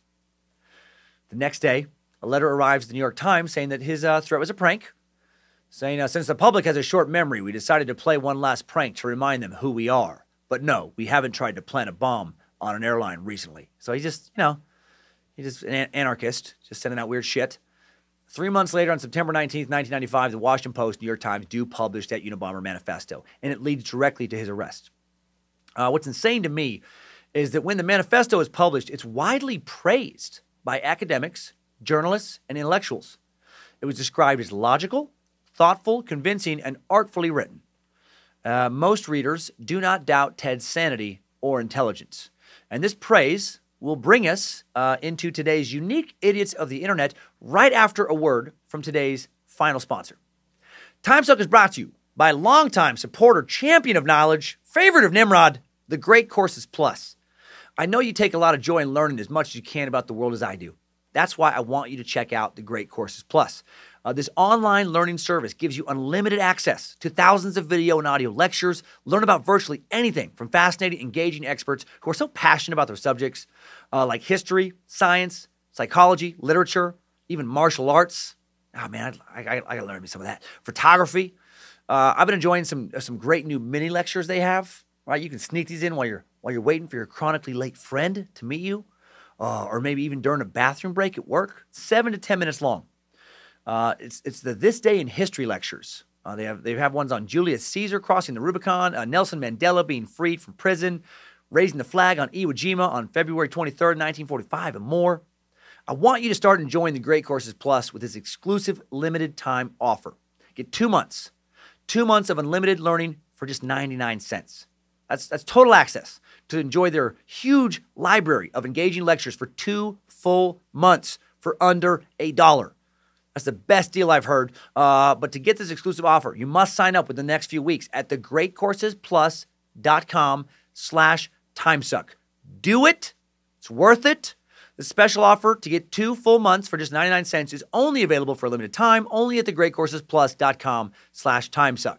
So sign up now at thegreatcoursesplus.com/timesuck. Link in the episode description. Sponsor link button on the Timesuck app, which just got updated. Lots of new fixes. Now time for today's idiots of the internet. Idiots of the internet. All right, for today's idiots of the internet, switching it up a little bit, not going to YouTube. Went over to Amazon and just checked out some of the user reviews of Ted's Manifesto, which you can buy there. You can buy the paperback version of the Unabomber Manifesto for $10.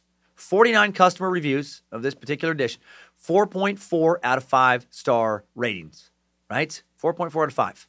That's the rating right now. Customer Alicia gives it 5 out of 5 stars, as most do, writing, only extreme liberals and conservatives will not agree with this book.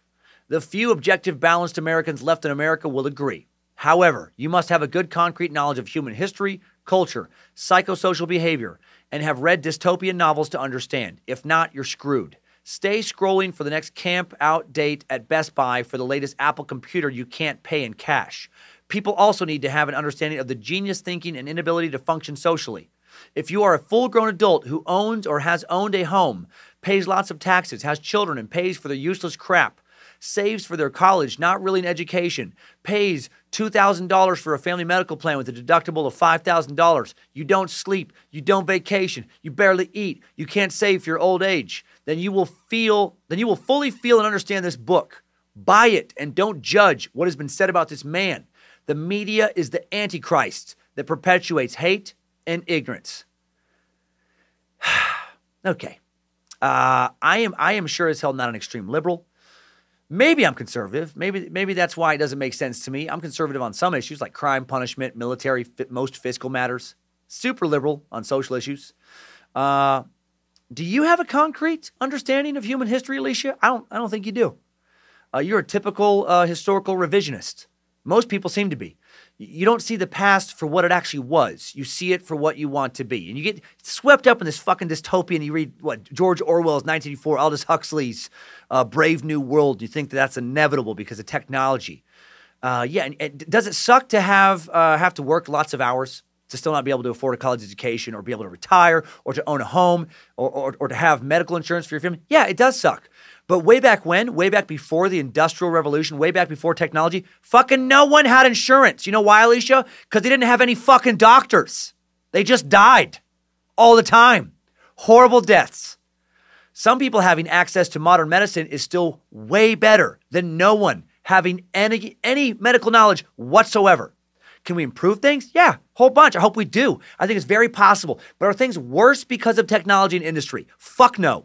That is a ridiculous, asinine notion. People didn't worry about saving for retirement in the olden days because most people never, ever retired. They worked until they died or until their family took care of their crippled geriatric ass. People weren't retiring at 45 or 55 or 65 in the olden days and heading off to go on a Carnival cruise or to snowbird in Florida or Arizona for the winter.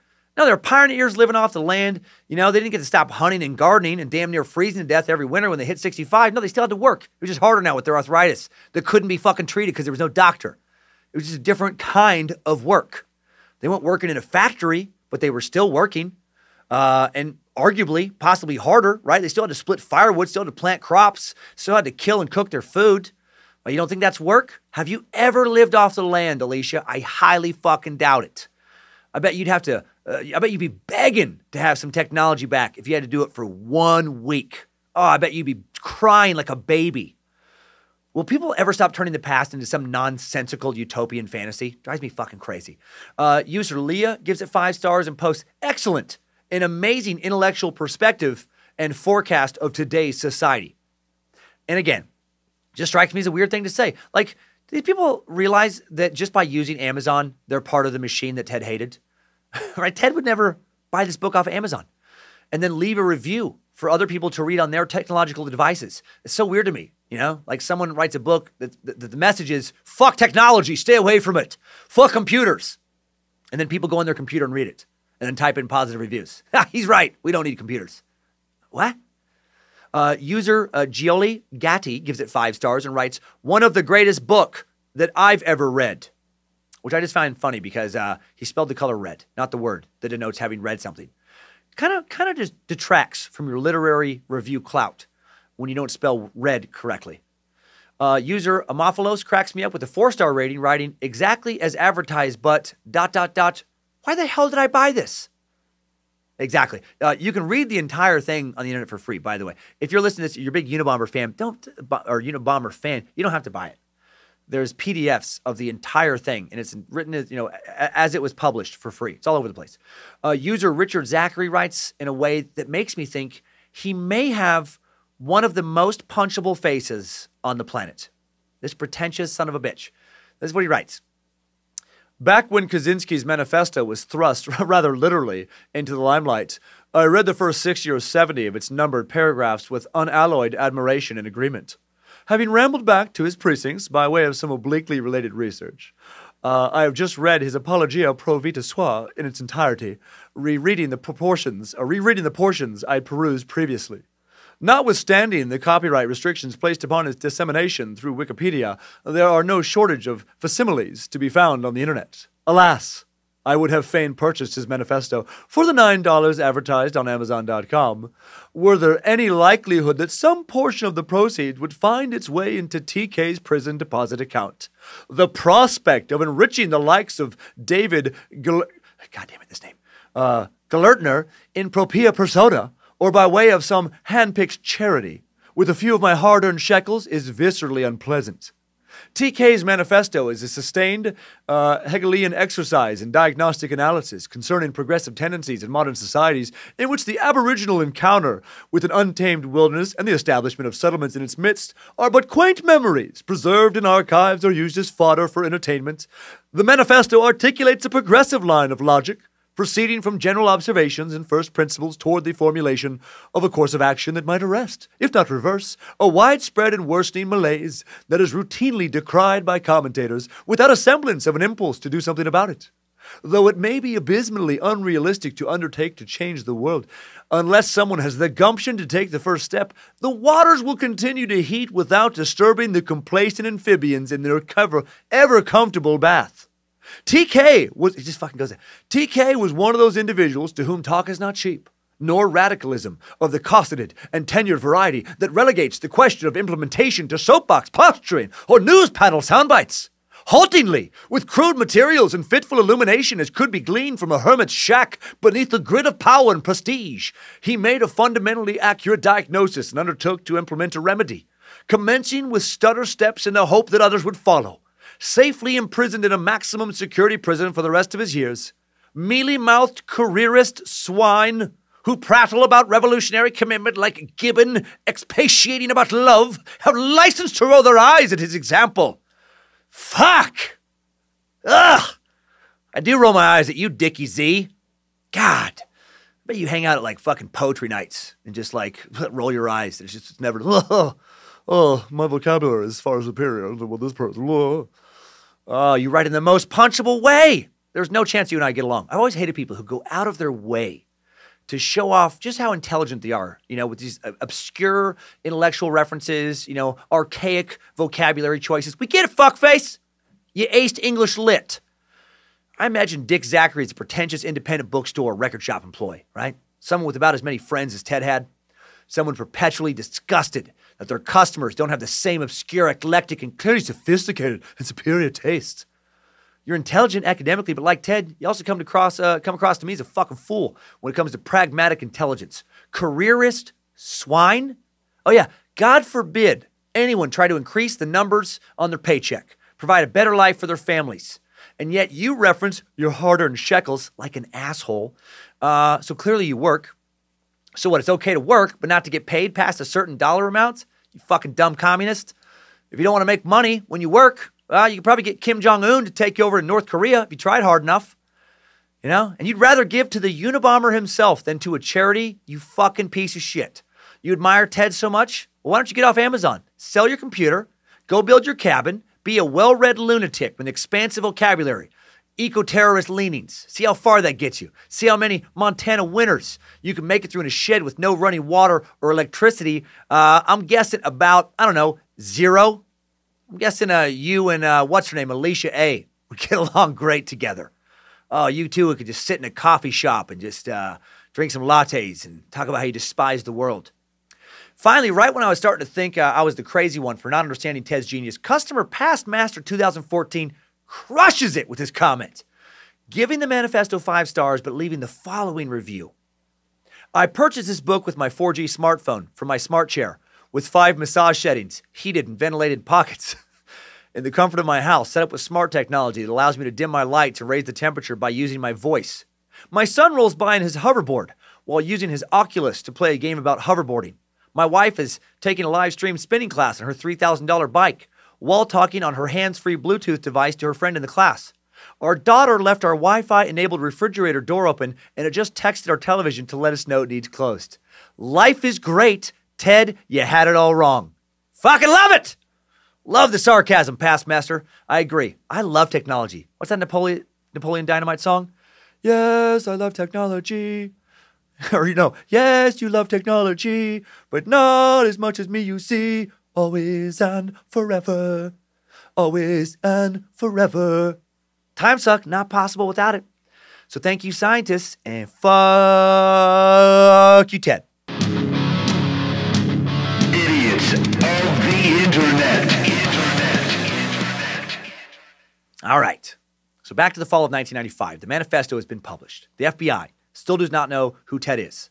They've been looking for that stinky, no deodorant using, dirty, bearded, wild-eyed maniac since November of 1979. The FBI hoped that publishing the Manifesto would lead someone to recognize the writing style, realize it was someone they knew. They offered $1 million reward, started receiving over 1,000 phone calls a day. Thousands and thousands of suspects are looked at. None of those initial leads go anywhere, but the publication is leading to Ted's arrest. Ted's sister-in-law, Linda Patrick, already suspicious of Ted based on the few times they had interactions over the years, based on what her husband, Ted's brother David, had told her, about Ted. Then the Manifesto is published, and she really becomes suspicious and encourages David to read it after she does. And when he does, he knows it's Ted. Despite becoming more and more estranged over the years, David still loved his big brother. He anguished for months over if he should contact authorities or not. Eventually, David and Linda hire an attorney. And then they also hire a private investigator, Susan Swanson, to look into Ted. Swanson ends up presenting her findings to the FBI. David also gives additional findings to the FBI, gives the FBI some letters Ted had sent him over the years. The evidence and the letters given to former FBI hostage negotiator and criminal profiler Clinton R. Van Zandt in early 1996. After looking everything over with an FBI team of analysts, he concludes that there was at least a 60% chance that Ted is the Unabomber. The FBI asks him to look over the results again with a second team. He does so. They are even more certain that Ted is their man. And then on April 3rd, 1996, FBI agents who have obtained a search warrant raid the Unabomber's cabin. They arrest Ted in the doorway of his cabin. The handcuffs they used now reside in the Smithsonian National Postal Museum. The United States Postal Service did play a significant role in investigating Kaczynski's series of mail bombs. Inside the cabin, they find bomb-making materials, a live bomb ready for mailing, the original Manifesto manuscript, and 40,000 pages of journals. 40,000 pages of journals! Recording Kaczynski's daily life, his bombing campaign, and his overall anger at society. Days after his arrest, a federal grand jury indicts Kaczynski on 10 counts of illegally transporting, mailing, and using bombs, and on 3 counts of murder. Kaczynski is put on trial in federal court in Sacramento in late 1997. The government is seeking the death penalty. David and he and Ted's mother, Wanda, come to court each day. But Ted, I thought this was such a cruel little detail, sitting just a few feet away from them, never once acknowledged them. Not ever. Not one time when they came to courtroom. Never like a kind glance. His demeanor in court was polite, attentive, calm, and cold. The shaggy hermit, whose picture had been broadcast around the world, now looked kind of like a mild professor. A jury was selected, but the trial never actually started. Kaczynski got locked in a procedural battle with his lawyers, the prosecutors, and ultimately the judge about his defense. His court-appointed lawyers believed his best chance of avoiding the death penalty was to plead not guilty by reason of insanity. But Kaczynski adamantly did not want to be labeled mentally ill. That was going against his revolution. That would discredit it. He tried to fire his lawyers in favor of a private attorney willing to let him risk execution to present his case. That it was a political argument. His case would be built around his manifesto. He just explained why his actions were necessary. The judge denied the change of counsel. A psychiatric evaluation ordered by the court did diagnose Kaczynski as paranoid schizophrenic. Kaczynski asked to represent himself. The judge denied this. Unable to get what he wanted, which was more attention and publicity for his manifesto, he pleaded guilty rather than to hear himself represented at his trial as insane. On May 4th, 1998, Kaczynski received 4 life sentences. He later tried to withdraw this plea, arguing it was involuntary, but Judge Garland Ellis Burrell Jr. denied this request, and the United States Court of Appeals for the Ninth Circuit upheld the judge's decision. In 2006, Burrell ordered the items from Kaczynski's cabin to be sold at a reasonably advertised internet auction, with the proceeds going to the victims of his attacks. The auction raised $232,000. Kaczynski today is 76 years old and living in a supermax prison in Florence, Colorado. He remains a prolific writer, corresponding in longhand with hundreds and hundreds of people, producing essays and books. Technological Slavery, a collection of some of his writings, was published in 2010. Currently, it has a 4-star rating, a lot of 5-star reviews. Tyler Patterson loved it, writing the subject line of, "The book that points out the cause of all our problems."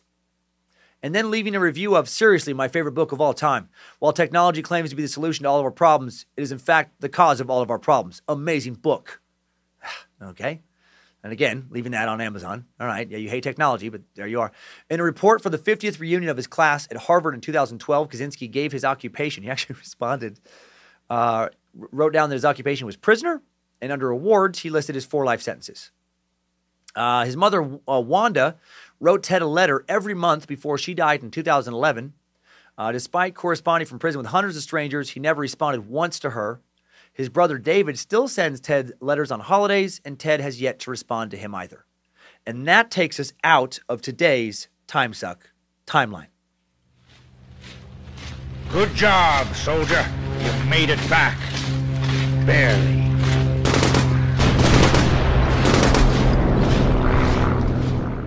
So that's Ted, man. Very smart man and a very dumb man. A lot of people seem to be huge fans of his, but in my opinion, everyone I can find online that acts as if they're a big fan just seem to be fucking phonies. And I know that because they're online, right? They're not leaving comments like, "Hey, came to the library to leave this comment real quick. Been in the woods the past 2 years. Just want everyone to know that Ted was right. Meet me out by Mount Shasta if you want to join the revolution. It's better out here." No. I get thinking that Ted has some good points in his manifesto. I agree with some of his points. Actually, another Amazon reviewer did sum up my thoughts about Ted perfectly. Customer Andrew Maynard gave his manifesto a 1-star review just a few weeks ago with a subject line of narrow-minded and uninformed thinking masquerading as genius. And then he wrote, "This is an essay that some people find easy to read selectively, cherry-picking the passages that confirm their own beliefs and ideas while conveniently ignoring others. Yet taken as a whole, Kaczynski's manifesto is a poorly informed rant against what he refers to pejoratively as leftists and a naive justification for reverting to a more primitive society where individuals had what he believed was more agency over how they lived, even if this meant living in poverty and disease." Exactly, Andrew, exactly. Sure, he makes some good points. Not good to only live on your phone. Not good to have your face in your phone all the time. Not good to lose touch with nature. However, technology is also fucking awesome. Like, if you really think he was totally right, why are you listening to this podcast, right? Smash your phone. Destroy your computer. Start saving up some cabin money. Do it. Find some cheap land. You can still find cheap land out in the country if you don't care where it is, as long as it's just remote. If you're like, "Well, I can't do it anymore because land's too expensive." No, it's not. I just looked quickly. Late last night before recording this, I looked up a land listing just around where I live. I found a listing for 1.5 acres near Sandpoint, Idaho, about an hour north of the Suck Dungeon. This is land on the water, right? Not on the lake, but on a little river, listed for $19,000. I bet you could probably get it for $15,000 if you pay cash, right? There's all kinds of land up for auction as well around where I live. If you could get your hands on 5-10 grand cash, you could buy in the right spot a couple acres outright. Own it outright. You could pay next to nothing in property taxes each year. You could build a shack out of old tires and fucking wood scraps and dead raccoons. You could get an axe, a hunting rifle, some bullets, maybe some cornmeal, some flour, sack of sugar, some cast iron cookware. Maybe watch a YouTube video before you take off about how to build a teepee. Maybe just live in a tent. Bring a bunch of blankets out there. Make sure to keep the campfire burning all winter long. Just fucking get after it. Go live that survivalist life. Yeah. Hot folk, doc folk. Bye-bye TV, bye-bye computers, adios phones, say goodbye to gas-powered generators, anything that runs on batteries, etc. No doctors, no dentists either. Don't cheat. They use technology to cure people. You're better than that, right? Figure out which leaves to boil, what to drink if you get a sinus infection. Figure out what berries to chew on when you get dangerously dehydrated from violent diarrhea. Figure out what type of mud is best to rub on a broken bone. And if that doesn't sound good, well, maybe you're not such a big fan of Ted after all. Maybe you're fucking kidding yourself. I'm not a big fan.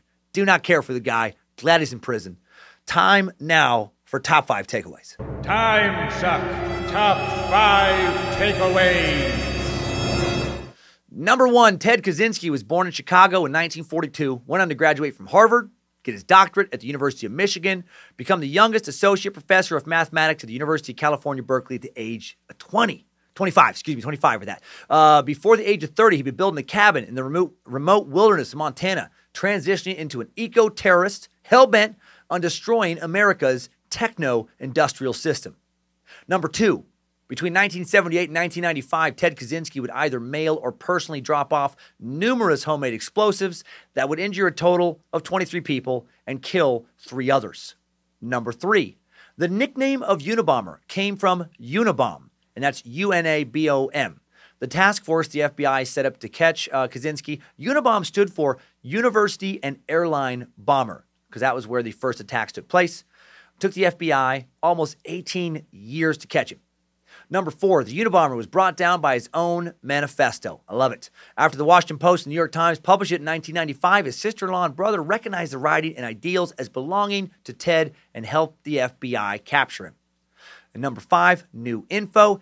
Ted's brother, David Kaczynski, did get the $1 million reward for information leading to the capture of the Unabomber, but he didn't keep it. He used some for his brother Ted's legal fees, some for taxes on being given the money, and all of the rest was used to establish a special victims fund for Ted's victims. The Unabomber fund was set up to benefit victims of violent crimes committed by paranoid schizophrenics, including Ted's victims. So I guess it was open to a few more people in the 7 states in which the Unabomber struck. So having a dirtbag brother doesn't mean you have to be a dirtbag too. Hail Nimrod! You can't pick your family. Good job, David. Way to make a little lemonade out of those Unabomber lemons. Timesuck Top 5 Takeaways. Unabomber has been sucked. Ted didn't want his nature messed with. Didn't want any neighbors. Didn't like the sounds of dogs barking. Should have picked Alaska instead of Montana. Man, go away on the bush. Hike out. Set up camp. Never come back. Good riddance. Good luck out there. No one's going to miss the kind of person that wants to be out there alone. Don't get me wrong. I love nature, man. I live around a lot of great nature. Camp every year. But when I do, I bring my phone. I listen to satellite radio from my truck. Use my truck to plug in things to blow up air mattresses and such. You know, you can mix technology and nature. It's possible. They can coexist. You took it way too far, Ted. You just didn't like people. That's the truth. You just didn't fucking like people. And they didn't like you. I get it. Thank you to the Timesuck team. Thanks to the Queen of the Suck, Lindsay Cummins, High Priestess of the Suck, Harmony Vellicamp, Jesse, Guardian of Grammar, Dobner, Reverend Dr. Joe Paisley, Timesuck High Priest, Alex Dugan, the guys at BitElixir, Danger Brain, Access Apparel, and thanks again to Heather, Knowledge, Ninja, Rylander, kicking off the research this week. Next week, we stick with true crime, but we look at a different kind of case than we've looked at really kind of here before in Timesuck. Casey Anthony. Remember that trial? Such a famous trial. On October 14th, 2008, Casey Anthony was indicted by a grand jury on charges of first-degree murder, aggravated child abuse, aggravated manslaughter of a child, 4 counts of providing false information to police, all relating to the death of her young daughter, Kaylee. Kaylee was a little girl about to turn 3 when she disappeared. Family was living in Orlando, Florida. Casey was living with her mother. Casey was living with her parents, the little girl's maternal grandparents, George and Cindy Anthony. And on July 15th, 2008, she was reported missing in a 911 call made by Cindy, who said she had not seen Kaylee for 31 days. This is so weird, right? Apparently, this little girl is living with her mom and grandparents, and then grandma says, oh yeah, I just realized I hadn't seen my granddaughter in 31 fucking days. She also says that her daughter Casey's car smelled like a dead body had been inside it. Cindy says Casey had given varied explanations as to Kaylee's whereabouts before finally telling her that she hadn't seen Kaylee for weeks. Super weird. Casey lies to detectives, telling them that Kaylee had been kidnapped by a nanny on June 9th and that she had been trying to find her, but she was just too frightened to alert authorities. Prosecutors sought the death penalty, and when she was found not guilty, America was shocked. Like the most shocked that it had probably been over a verdict since the O.J. Simpson trial. What do experts think happened to Kaylee? What kind of parent doesn't report their daughter missing to the police? It's so fucking shady. Do most people still think that Casey killed her daughter? Do I think she did it? Did someone else in her family have something to do with Kaylee's death? It is a fascinating case. If this would have happened, this would be like a Making a Murderer type case, type docu-series on Netflix if this happened recently. And I don't know a lot about it, but I want to learn. So learn with me next Monday. And now learn from your fellow time suckers with some time sucker updates. Updates? Get your time sucker updates. All right, little note about today's updates. They don't reflect anything from the previous week's show. Due to my travel schedule, in order to make sure we got this suck on YouTube, because it's important to me to keep a fucking schedule. I like a schedule. I had to record this episode before last week's suck even came out. Right, so the Pedro Lopez, I don't know what people are saying about it. First update, going way back to the gun control episode. Very interesting Christian perspective coming in that I thought I should share from Christian time sucker Noah Hebner. Noah writes, hello, Master Sucker.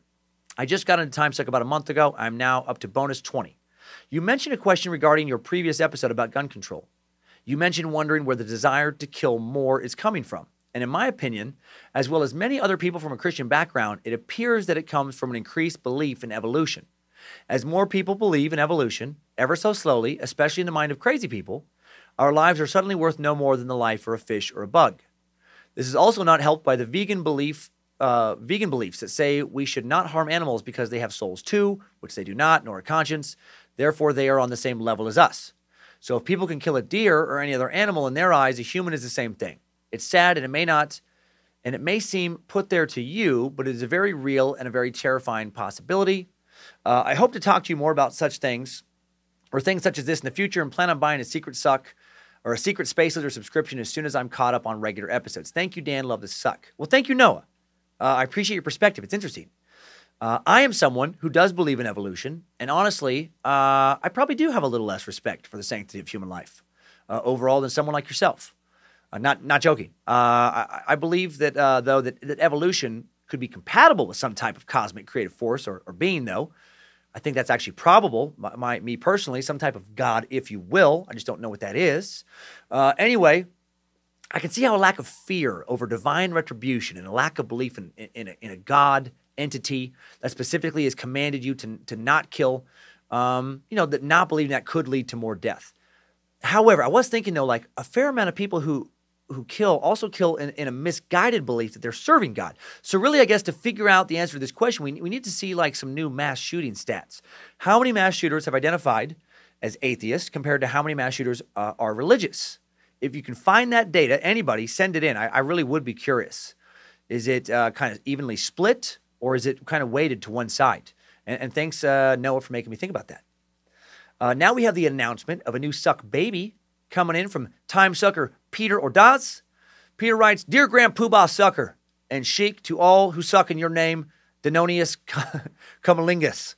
I have loved your stand-up since day one, and during that time I've shown my wife your material. She shares your hatred for all the inconsideration people can show. Yes, good. And the hope that we can, as a society, do better. I like her. My wife, Callie Ordaz, was the one who discovered your podcast back when it was still in its infancy and has been a devout sucker ever since. Oh, thanks, Callie. Your weekly podcasts have brought us great entertainment where we will listen and pause your show to have intellectual conversations between ourselves. I fucking love that. Where we dive deep into what we both think before hitting play again. I love that so much. It's brought me endless joy to know someone so inside and out, and I can say your weekly investigation into the weirdest shit I've ever heard of is partly to blame. I have one request to ask of you. My wife is pregnant with our first child. Congratulations! And we couldn't be happier.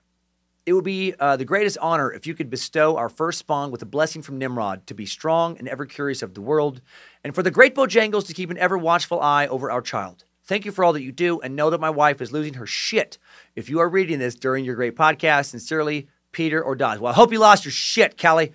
That's awesome, Peter. Congratulations. May Nimrod bless your sweet baby. May Bojangles protect it. May you and Callie raise this baby to be endlessly curious, to not be afraid to dig deep into any issue, to be willing to admit when you're wrong, adapt to new information, to treat others with respect until they cross a line with their ignorance and push harmful agendas. And then may your little one be brave enough not to follow those agendas and maybe call them out on it. And may Lucifina show up a little later, and show your little one, when they're no longer a little one, how to have a good fucking time on this meat sack biodome of ours. Thank you so much for sending that in. Now, Now we're going to get a little heavier for the end of this. This is our first anonymous pedophile island update. Someone wrote saying, Dear Master Sucker, I was listening to the pedophile island suck and thought this was finally a good time to let you in on a slightly different perspective on people who are now considered sex offenders. I ask that you keep an open mind, but please know that I'm definitely not a pedophile myself, nor have I done anything that's come remotely close to assaulting anyone. I was married young to a woman who was of the belief that all porn was cheating, so I kept it away from her while we were together. A few years ago, we separated and I found myself single for the first time since 2002. I started looking at porn again, but it had been a long time since I had last done so. I wasn't super familiar with the streaming options these days, so I was using a file sharing program to get my jollies. The program I used didn't let you see any thumbnails of anything you were getting, just crazy long file names that may or may not be accurate as to what you're getting. That's terrifying. That's never, anybody listening, do not fucking ever use something like this. Truly. Never ever do this. You can't see the video until it's totally downloaded. Yeah, never do this. Think similar to old school Napster days. At one point, one of the videos I downloaded apparently had someone underage in it, to my extreme horror. Of course, I instantly deleted it, canceled all my other downloads. Fast forward to a few months later, I got a call from my girlfriend, who I was living with. Apparently, the police were at her house and confiscated my computer and any hard drives I had around the house. They had been running a sting on that particular service, looking for downloads of certain files. I had the bad luck of getting caught in that web at that time. They happened to be doing that. Of course, when you accidentally down something, there's no way to report it so you don't get into trouble. I spent the weekend in jail until I could get bailed out, and it took over a year before my case went to trial.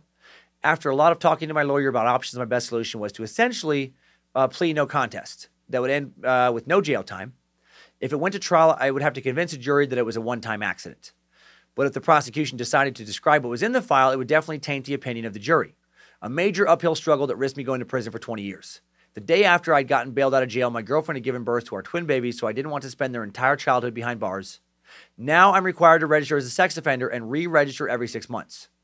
In my state, once you're classified as a sex offender, you are one for life.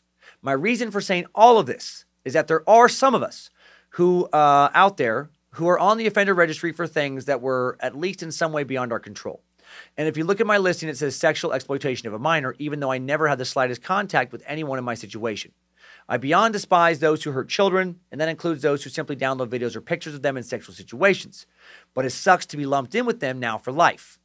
I just ask that people please consider my situation when hearing someone is now a sex offender. If you read this on air at all, I ask that you please leave my name out, mostly for the safety of those around me. Thank you for hearing me out. Okay, so yeah, totally anonymous. Now, this is tough. This is tough. I do believe a mistake like that could happen. That could theoretically happen. I absolutely believe that, and I believe that there are other good ways a person could end up on a sex offender registry. Like, this is a story I found about a kid named Zach Anderson. Zach was arrested for having sex with a girl he met on a dating app called Hot or Not. This girl claimed she was 17 years old. She admitted to police that she lied about her age after he was, arrested later. She really was 14 at the time of their sexual encounter. Her mother found out about the sexual encounter after it happened. She calls police. Then when she found out that her daughter did lie about her age, her daughter did look older, she and her daughter both testified on Zach's behalf to try to have him not get in trouble. But the wheels have been set in motion. Zach eventually pled guilty to fourth-degree criminal sexual conduct and has to register under the terms of his deal in his state as a sex offender for the next 25 years. Very different situation than some dude molesting an 8-year-old girl or several family members or some creep raping a stranger in a park. Still has to register the same way, get put on the same list. I think it would be helpful to have sex offender registries provide much more detailed explanations of the offender's offenses, like some type of summary of what they did rather than just a vague definition of the charge they were found guilty of, which, I do watch the list for, around where I live, and it's pretty vague. It's like a mugshot and then the actual crimes and the dates. I'm sorry, not the actual crimes, like what they were charged with. So just kind of like a definition of where their crime would fall, like an umbrella kind of definition of where their crime would fall under. It would be nice if it was way more specific, so you knew much more, because it can vary quite a bit. So I feel terrible for you if this was truly just an accident. Absolutely, we need to differentiate between truly violent pedophiles and violent sex offenders and others that may have fallen under a technicality that's unfair to parents and the public not to know, and also unfair to the guilty party. Yeah, and again, I know porn is so prevalent. I have no judgments about porn. Never fucking open anything. Never do any weird file sharing things. Never go to the dark web for anything. Never Google anything that's questionable. Never, Google like naked young girl, like nothing like that. Stay away from all of that. There is plenty of very legal porn on the internet. Youporn.com. There's porn you can buy from adult stores. Like, you do not need to risk anything. Never, ever, ever, ever, ever do that. Here's another anonymous message regarding the pedophile island suck. Hello, Master Suck. I've been listening to this podcast and your stand-up for a long time now. However, this is my first time writing in. I'm currently in a uniquely sucky position, and the pedophile island suck hit close to home. My family owns a gymnastics center where we teach kids of all ages. It has recently come to our attention that one of the older kids in his teens, who is an active member in the gym, is currently being investigated for molesting a younger child who also comes to the gym. We only learned about this after being told by the younger child's mother. Because the accused is still legally a child and the investigation is still ongoing, we are obligated to protect the older child's rights. This means we cannot mention anything to other parents or change the way we treat him. It really is a shock to have someone that you know so well to have possibly done this. It is even harder to not treat him any differently, especially when he's in our gym so often, which has so many young children. Even if there is a chance that the accusations are not true, I'm uncomfortable knowing he has access to so many small children and we can't do anything about it.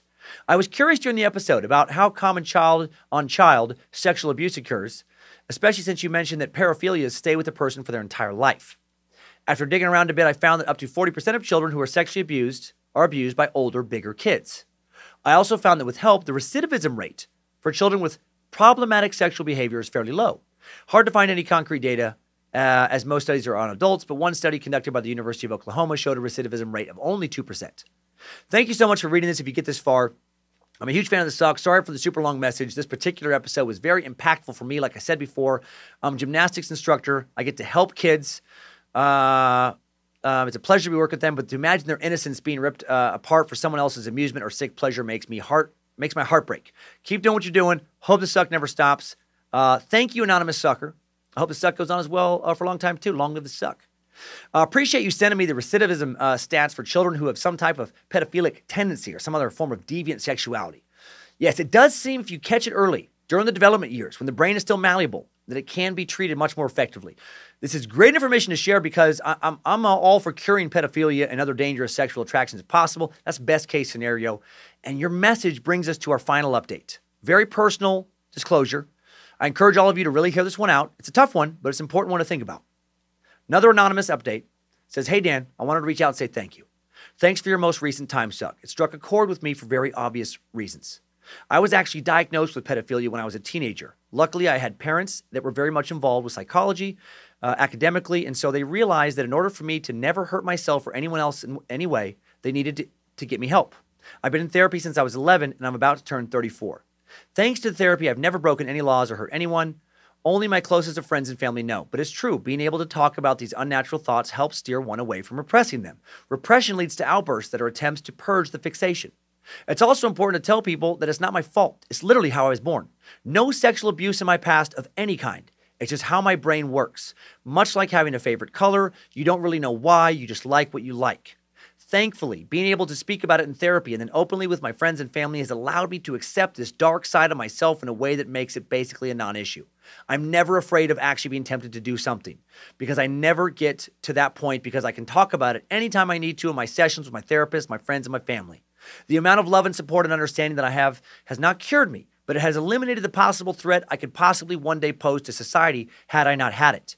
The point I'm making is simple. We, as a society, need to talk about this out loud, in the open, without hate or violence.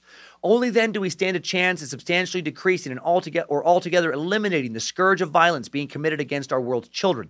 I am here, alive, real, and admitting that I suffer from pedophilia, and yet I have never harmed a child or broke a single law.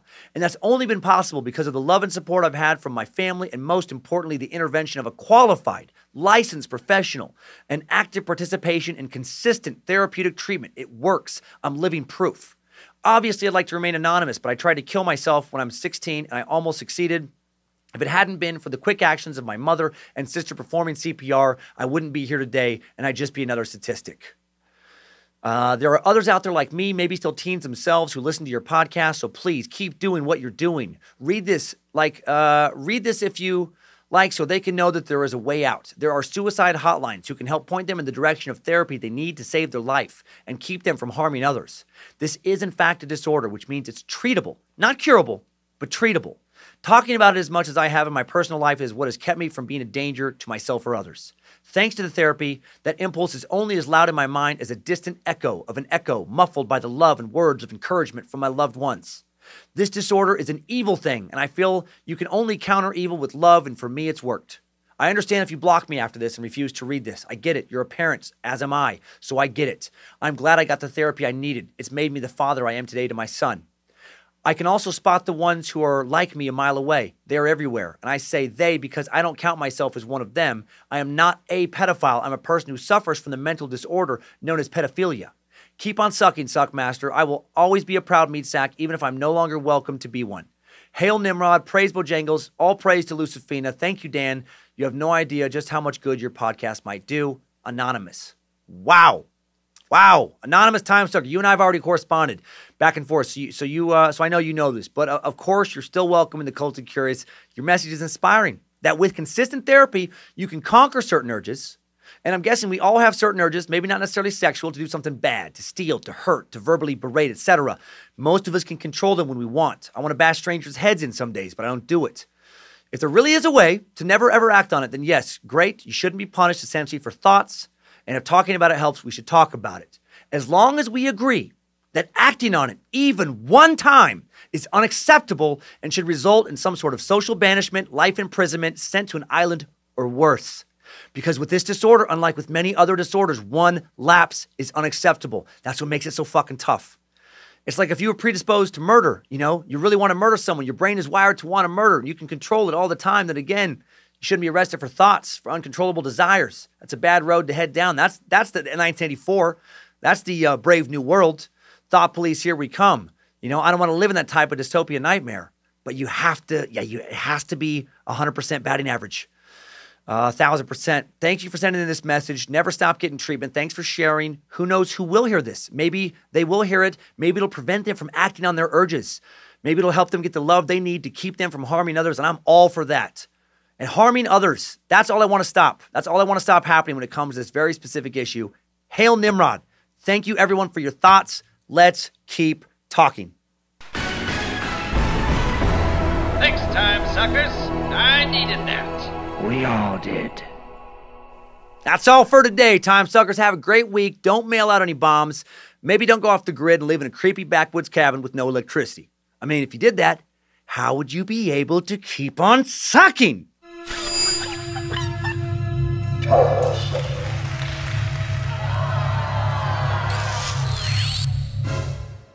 Hey, what's up? Extra mail? Yeah, for Dan. Oh, shit. Why is this self-addressed to me? Oh, yeah!